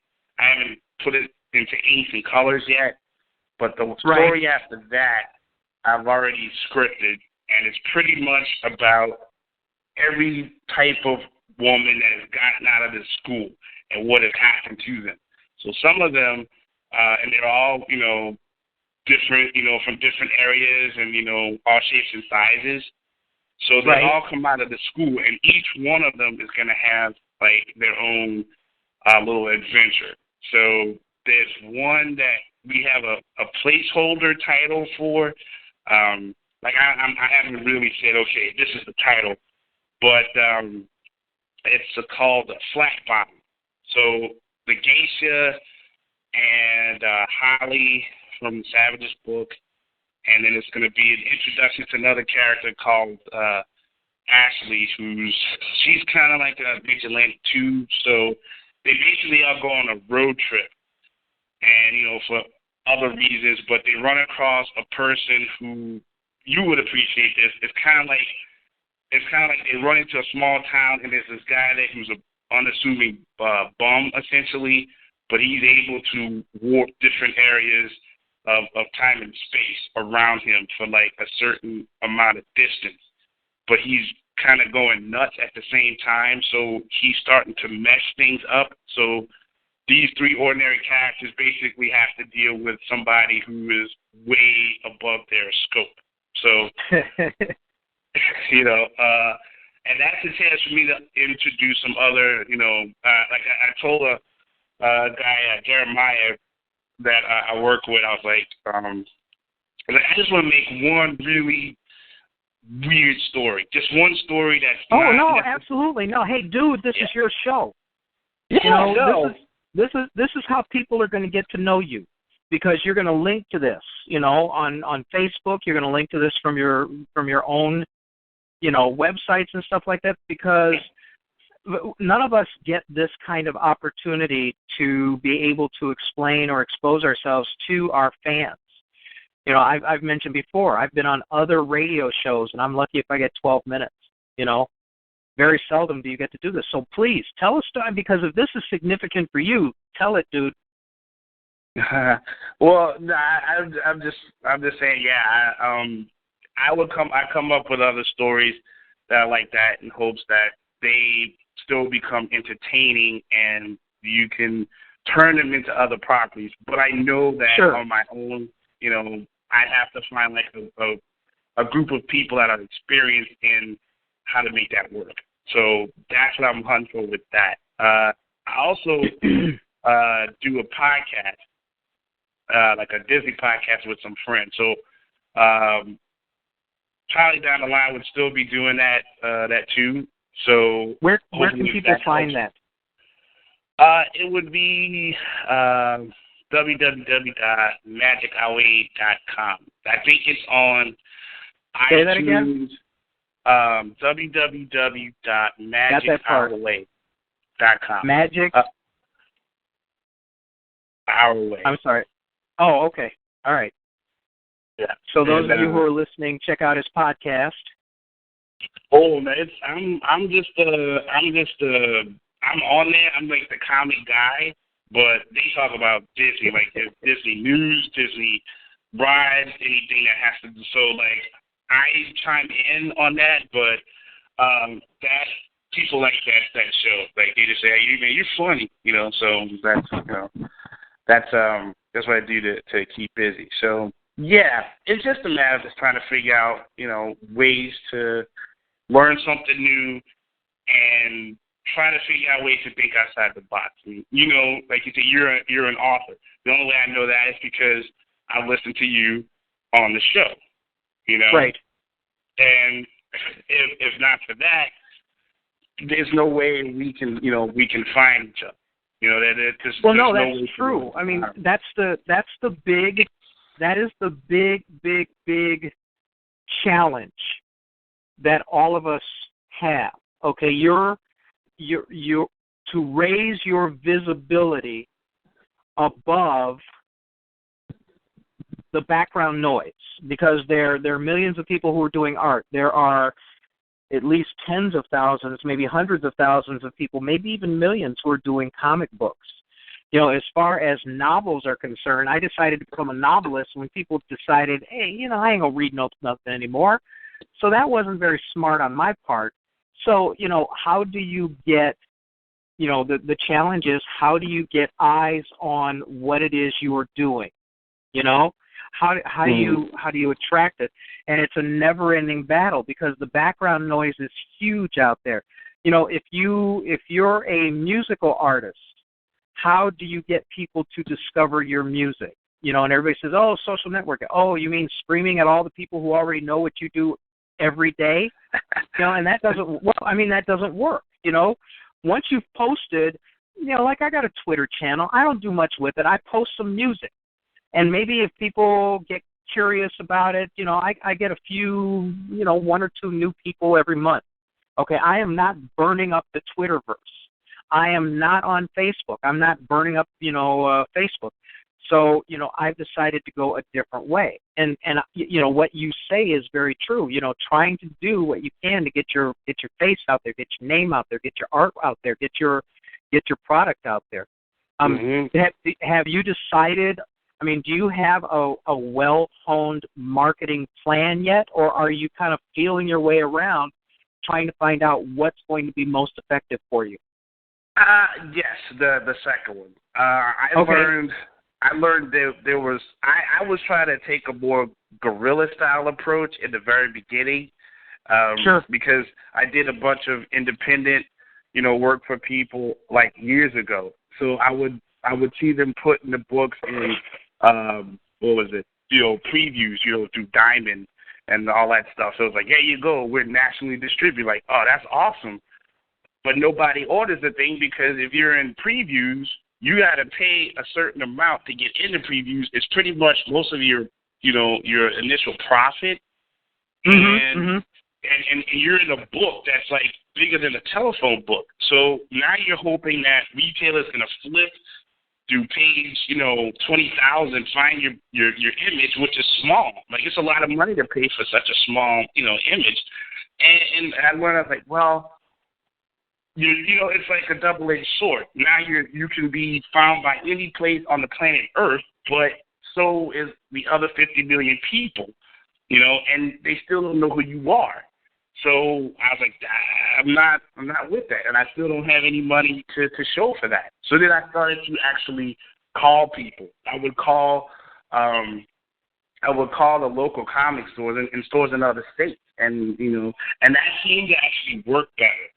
But there's a different time before digital media and everything like that. So people are like, oh, right. I take a chance on your book, and then they go ahead, but they want comp copies. So you always have to be prepared to have, you know, to say, okay, well, look, I'm not worried if I lose any money on this. I just need people to know it exists, you know. And that was the best way that I learned to put it in stores, but it also sat on the shelf for like months, you know. Then then the podcast came along, and that helped. But then I learned from that you have to be prepared before you go on a media that stretches out, you know, further than what you could do if you're, you know, on the book. So by me going on the podcast, yeah, I got Ivy Comics and I got this book and check this out. People would go see the art and again would be like, oh yeah, I want to get this book.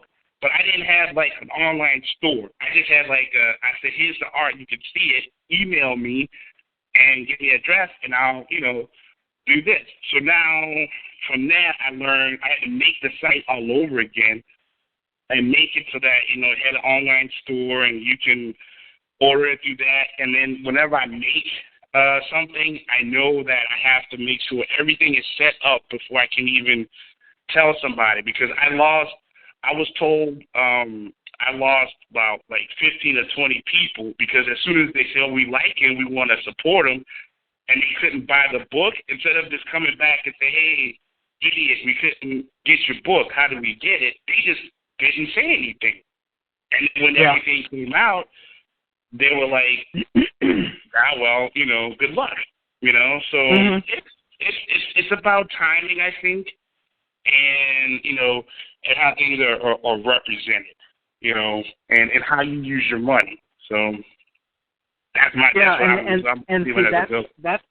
that's the thing that a lot of creatives don't realize at the very beginning, and they don't plan for it, is that once you decide that you're going to do a comic, a book, you know, a graphic novel, whatever, you have to realize that essentially what you just became was an entrepreneur. And being able to be a successful entrepreneur is a tough thing. 9 out of 10 new businesses die. They fail. And the most common reason, obviously, is undercapitalization. But when you're selling art, when you're selling a commodity like art, whether it be visual, but you know what I'm talking about.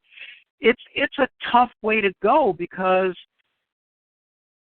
sometimes people don't get the existential nature of what it is we're all trying to sell. We're all trying to tell good stories with good visuals. In your case, me with a great twist on something that's never been done before. I've heard that premise. I like it, by the way. I heard your premise before for that. I like it. Sorry. Thank you very much. I appreciate that. But all in all, getting other people to see it is a tough one. It's a very tough one, and that's the thing that everybody struggles with. A lot of people are convinced that social media is the way to go, but you have to reach a certain threshold before that's going to work for you. You have to have enough people who are invested in your success, whether it be just because they're a fan or because, they're friends and they want to see you go further, to push you out there further than your own circle. So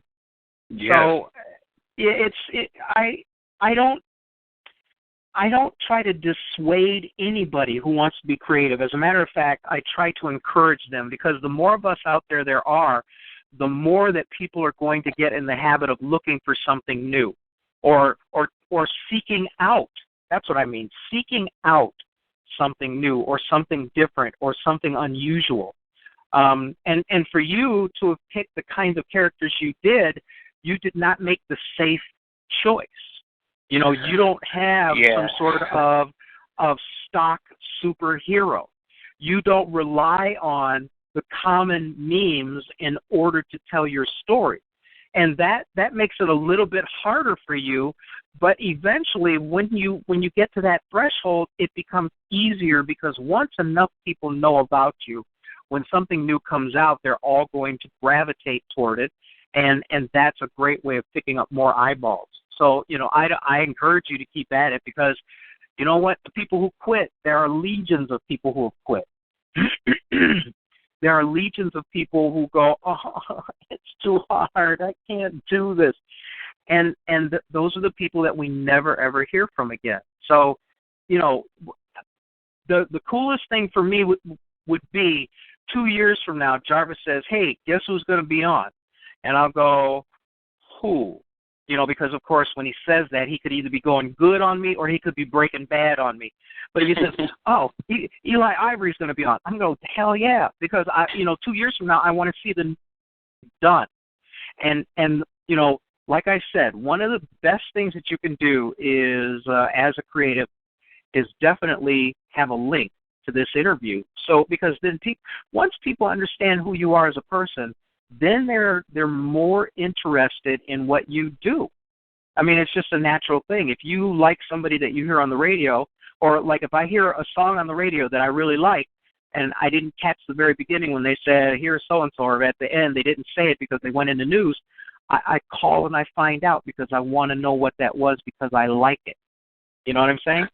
Yeah, no, totally. I totally agree with that. I've listened to, a bunch of episodes on here, and some of them I said, okay, well, that sounds interesting, and I will go ahead and look them up and see, what they're doing and everything like that, because, there's no way to know who they are until they get into, some sort of forum. I mean, even in a convention, like Jarvis and I, we met, at a convention in Detroit, and what's funny is that I did a little class there.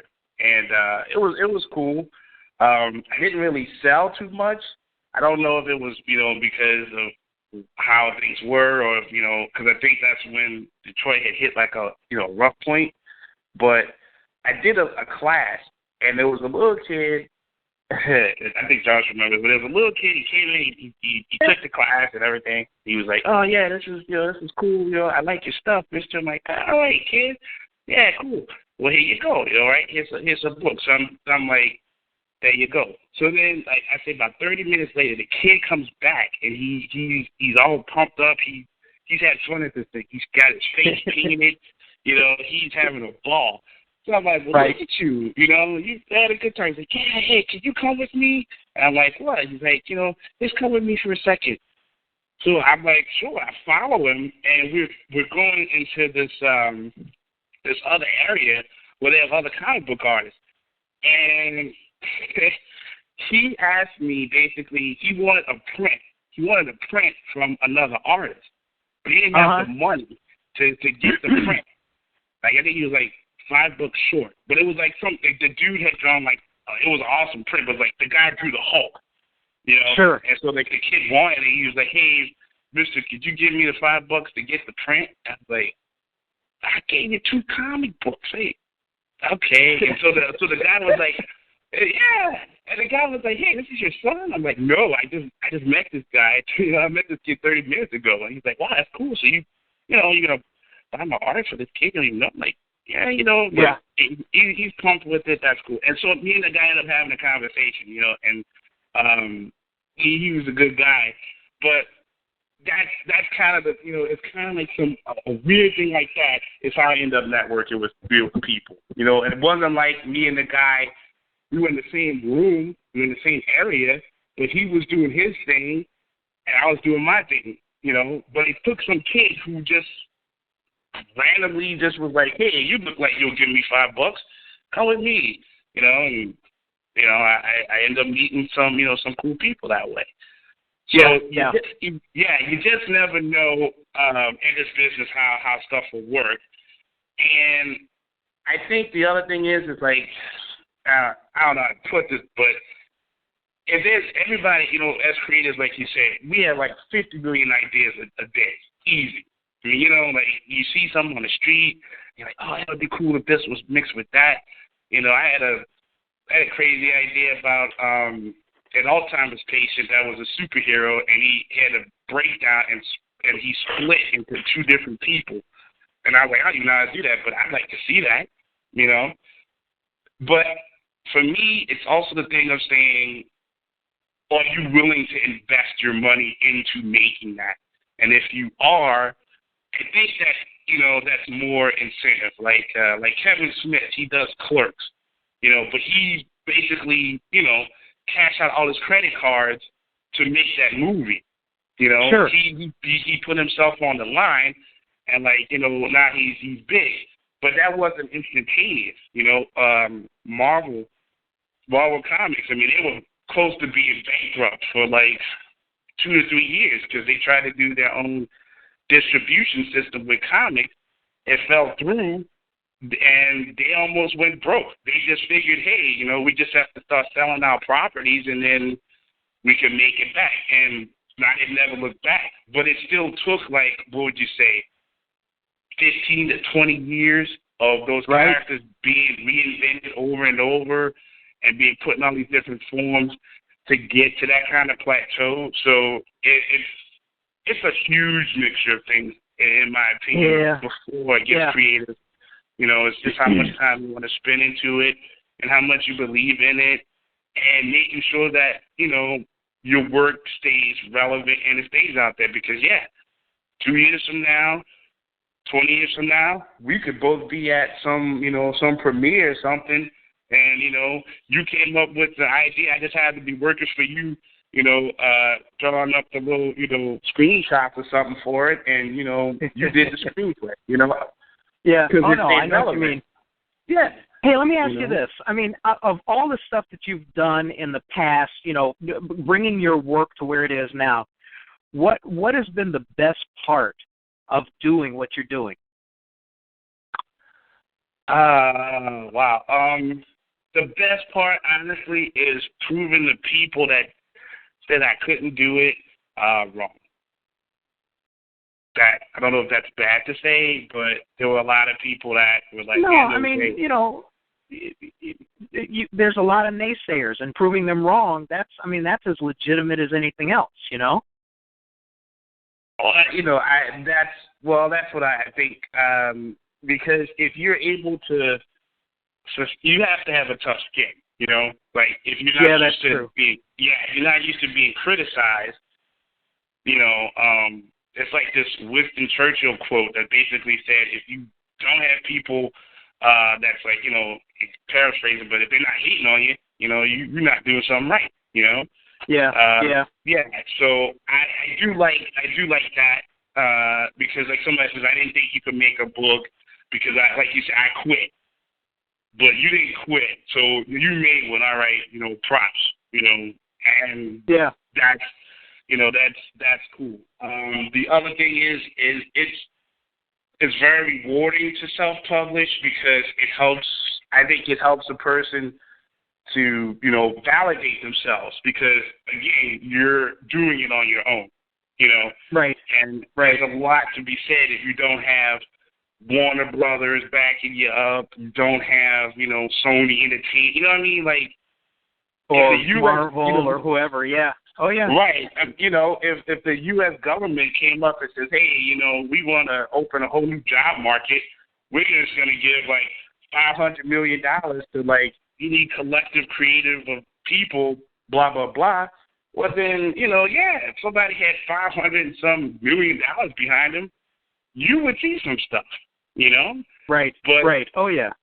Yeah, people would, you know, go off the chain. But by having to take the risk and saying you believe in something that you want other people to, you know, be a part of, other people to see whatever your vision is, I mean, that speaks a lot to people. And I think that garnishes a lot of respect if you keep doing it.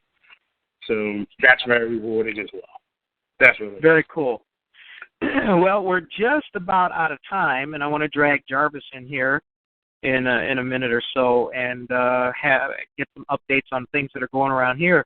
I want to thank you very much for being here. I enjoyed this, and I like the fact that you went easy on me because you know I'm not 100%.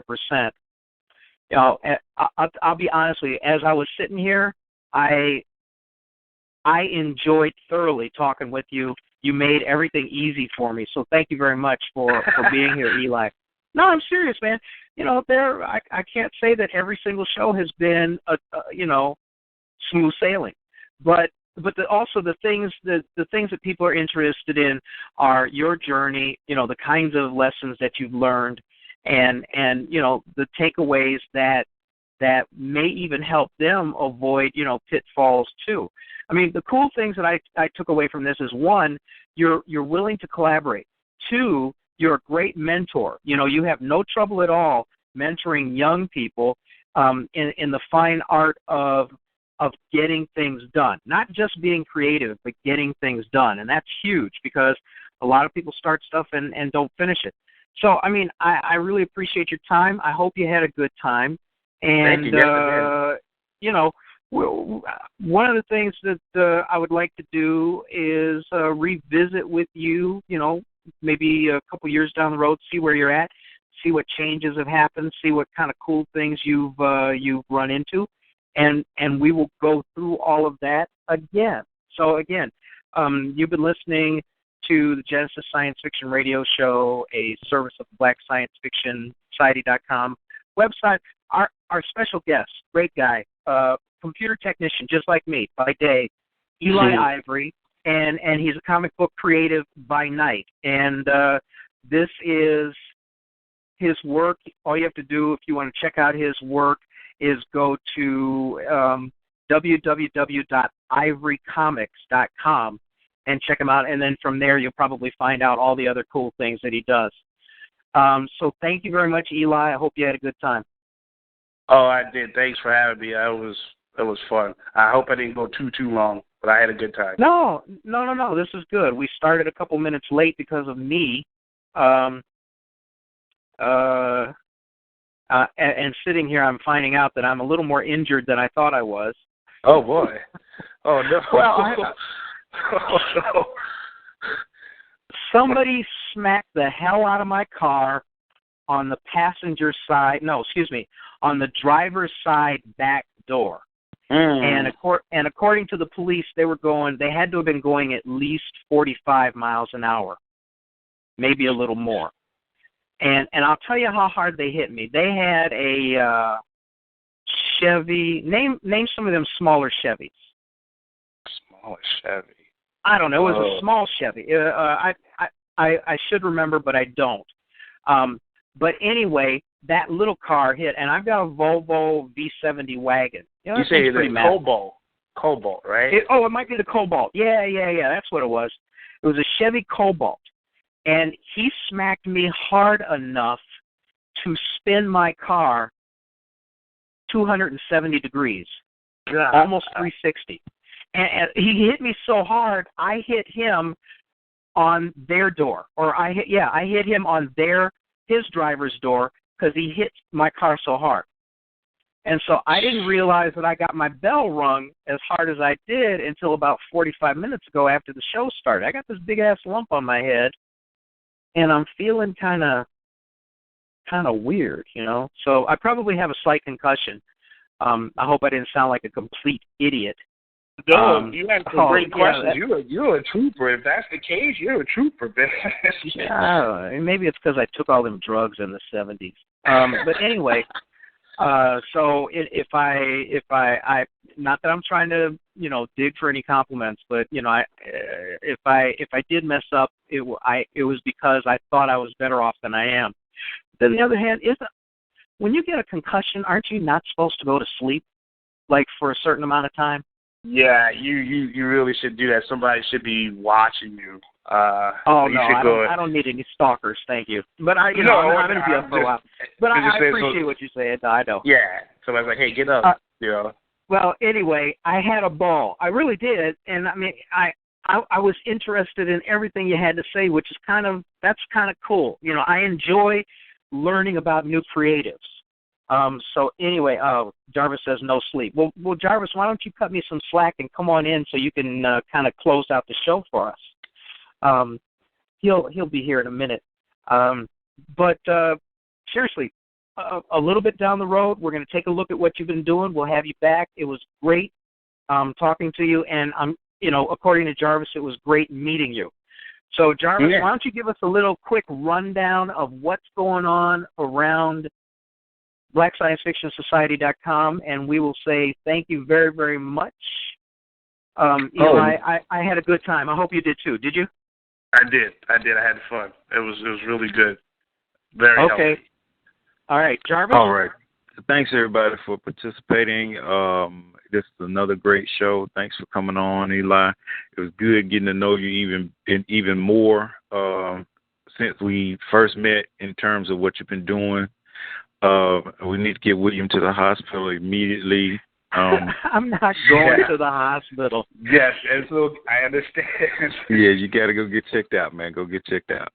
No, you know what I think I'll do? I'll just have a woman stay over and watch over me all night. You'll watch some Dynasty. You that cracked you up, didn't it? But I used to do that, and I had a buddy who did it with All My Children. He would either watch an update or whatever, and then he would go to the club and he'd go, hey, ma'am, I don't mean to be bothering you or anything like that, but do you happen to know what happened on All My Children today? Because I missed it and my roommates didn't record it, and it was a great conversation opener, and I did the same thing with Dynasty. I'm sorry. Go ahead, Jarvis. Crazy. But as usual, we're grinding hard, trying to keep Black Science Fiction Society relevant by providing a safe place for Black creatives to share their work and collaborate and learn from each other. Also, we got all the stories edited and interviews edited for Genesis Science Fiction Magazine, just plugging in the last few reviews. Of course, the radio show going great. We're going to make sure we keep William in good health so that can continue. Yes, please do. In terms of Earth Squadron, we just got one of the last 2 spaceships that we needed. We've been shipping out the bio cards to the voice actor. So the next phase after getting the voices is the actual animation.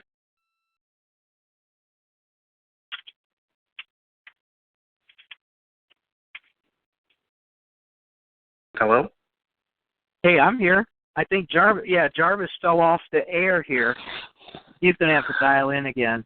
And hang on after the show's over in case anybody has any last-minute questions for you. This is how we get people to listen, because we have a good after show. Oh, awesome.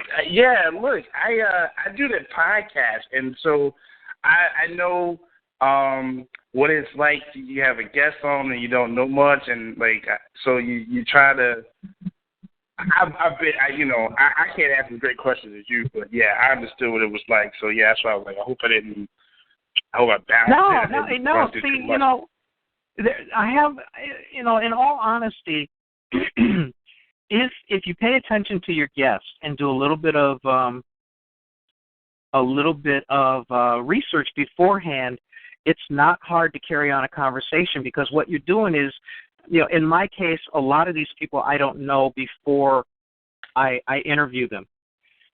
Right. And so what makes it kind of easy for me is learning about them along with the people who are listening. You know what I mean? To find out, because you and I didn't meet in Detroit. So I looked up the stuff about the comics, and I got a little bit of information about you, but getting to know you was the essential part of the interview, because I think if it's interesting to me, my assumption is, and I hope it's rightly so, otherwise I've been wasting my time, but if it's interesting to me, it's going to be interesting to other people who want to know more about you as a creator. Well, I agree, and I was actually going to try to message you today, because I was like, well, because I didn't know what was what, so I was going to just say, all right, here's the link to this and that, if there's anything you need, because that's what we do, like, a pre-show, like, I was like, if you need, just let me know, but it said you had to accept the request first, so I was like, well, well, I'm sorry, I was, well, you were busy, things was happening. Yeah, the thing that really pissed me off today, I'll tell you what pissed me off. Right. I was supposed to have, like, the tow truck come by at a certain time, because I had to pick up a rental car. I had to drop it off at the dealer where I have them do all my work. I had to do, I had to do those operational things, and then I had to get back to do the show. So, this accident happens at 3:30 this afternoon, and then, I get, by the time all of that happens, the tow truck's like 2 hours late, whatever. And then by the time I get home, it's no BS. It was 1:45, which is usually when I dial in to talk to Jarvis about little things and stuff like that. So and I'm out in the rain. It's raining on my ass. I'm under, I'm standing under awnings and stuff.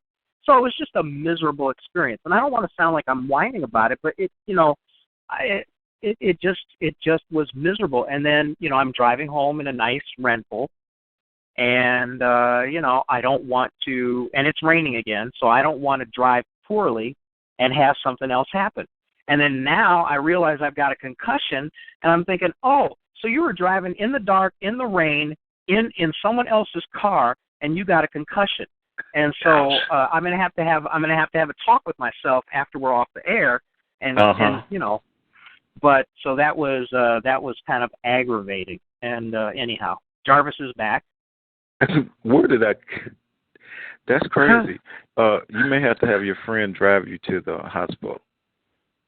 If I don't feel any better tomorrow, or I've had a few concussions, in my lifetime, so this is how I'm recognizing it now.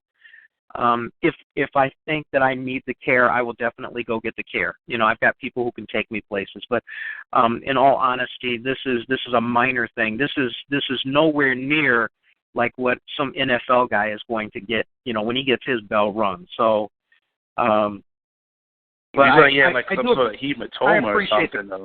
Well, yeah. I appreciate you guys' concern. I really do, and I'm not discounting it at all. I'm not just not paying attention to you. Like I said, I discovered this while we were doing the show.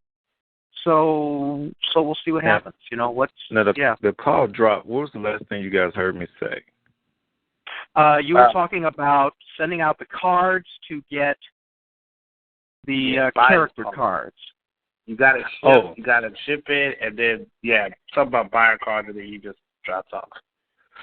Okay, and the last part was that we had delays within the production of the movie, but it actually worked out for the good because the software that we use called iClone came out with a Right. major update, and so it actually worked out to our benefit.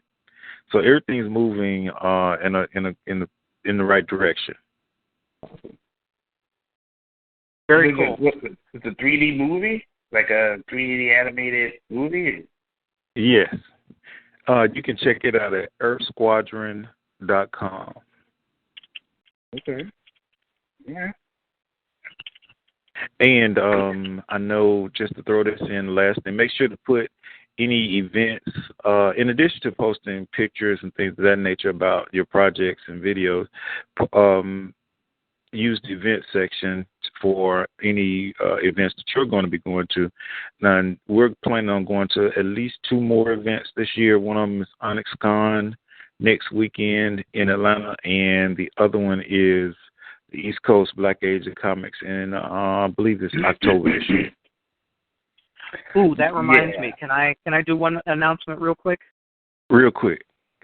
Next week I'm going to be at Mid-Americon 2 in Kansas City, and this is where they vote for the Hugo Awards for sci-fi, and I am privileged to be moderating 3 panels, one on artificial intelligence, one on Afrofuturism, and the third is a demonstration of interviewing techniques for radio and podcast. So. Oh, then I've got awesome. That's right up your alley. Yeah, I've got 2 others I'm attending. One is on class in science fiction in terms of, how you create your societies and things like that. And I cannot, if you just give me a second here. So anyway, I get to do those things, which this is cool for me because Mid-Americon is big. You have the golden age of, some golden age sci-fi guys there. You have a ton of people who are interested in science fiction, and as much as I want to fight it, my work gets classified as science fiction rather than speculative fiction. So I'm going to be able to talk to hundreds and hundreds of people who are in my wheelhouse in terms of interest. And if I perform well, maybe they'll ask me back the next time to do some more panels. Oh, the other one is finding a voice in podcasts and audiobooks. So those are the panels that I'll be on, and I'm going to be mousing around, trying to find that producer who wants to find the next big Netflix thing or wants to put together the next big, Star Wars type movie extravaganza. Because I think that, in all honesty, I think the Dark Side trilogy lends itself well to the big or the small screen, depending upon how they want to play it. And if that happens, that would be a good thing for me. I'm not going to lie, because, again, like we were talking about, Eli, getting visibility is the toughest thing. So being where they vote on the Hugos is going to be pretty cool thing. I'm also going to have a discussion with them about the fact that all their special guests are white. Not to be an asshole or anything, but I'm going to ask, because I think that if they erred at all, they erred at putting me in charge of talking about Afrofuturism. And here's what it says. Our panel discusses how Afrofuturism continues to affect the sci-fi fantasy landscape as both a literary and visual genre, whether it is starting to move more fully into the mainstream and some of the pervasive legacies it has been responsible for creating. The discussion about mainstream versus Afrofuturism, I think, is a good one to have, because in many cases, a lot of our work as black creatives gets overlooked because of, and I'm going to use the nice word, chauvinism about science fiction, fantasy, and horror in general. Okay, so there's science fiction, fantasy, and horror, and then there's black-based science fiction, fantasy, and horror. Why can't we just combine them all and just say, hey, some black folks are writing good stuff? So I think that's a discussion that has to be done. And I think a half-black, half-Japanese lesbian living in a man's body who's got a PhD in clinical psychology, who has written one of the most significant trilogies of the new millennium, is the exact right person to talk about this. Yeah, I think you'll keep them pretty confused. Well, so. All right. Well, thank you very much, Eli. Thank you again. And Jarvis, as always, thank you for keeping everything running smoothly. So, and I tell you that about next week because I doubt that I'll be able to do a show next Friday. So I'm going to have to take the next Friday off, and then if I can record anything, we'll post it up like we did for Jarvis and his work at the convention. The panel. Yeah, because I will be in Atlanta, so doing that event as well. So we may have to skip next week if we don't have some pre-recorded stuff. But we got hundreds, literally like hundreds of shows now. I think we're in the 200s, and I've been over the last few days catching up on encoding the audio and matching it up with a graphic and putting it on YouTube. I think I've done about 10, maybe a dozen shows. I still have about another dozen to go, but they're getting caught up. Okay. I do have one suggestion, and then let's end the show. That perhaps if we look at, not next week, but the week after, Jarvis, you and I can talk about our experiences at both of the conventions. Awesome. Doesn't that make sense? Yeah, and I know we'll probably do similarly with panels if we're on panels, and we're always going to get interviews and stuff and photos of what's going on at the events. Sure. Yeah. I'm not having many photos of me taken because, as you know, I'm in the fitness protection program. But I'll probably take pictures of other people. Okay. All right, on guys. That note, thank you very much. Yeah, thank you very much, and everybody have a great time. All right. Have a great week ahead. Take care. Good night. Take care, Eli. Thank you. Thank you, guys. Take care.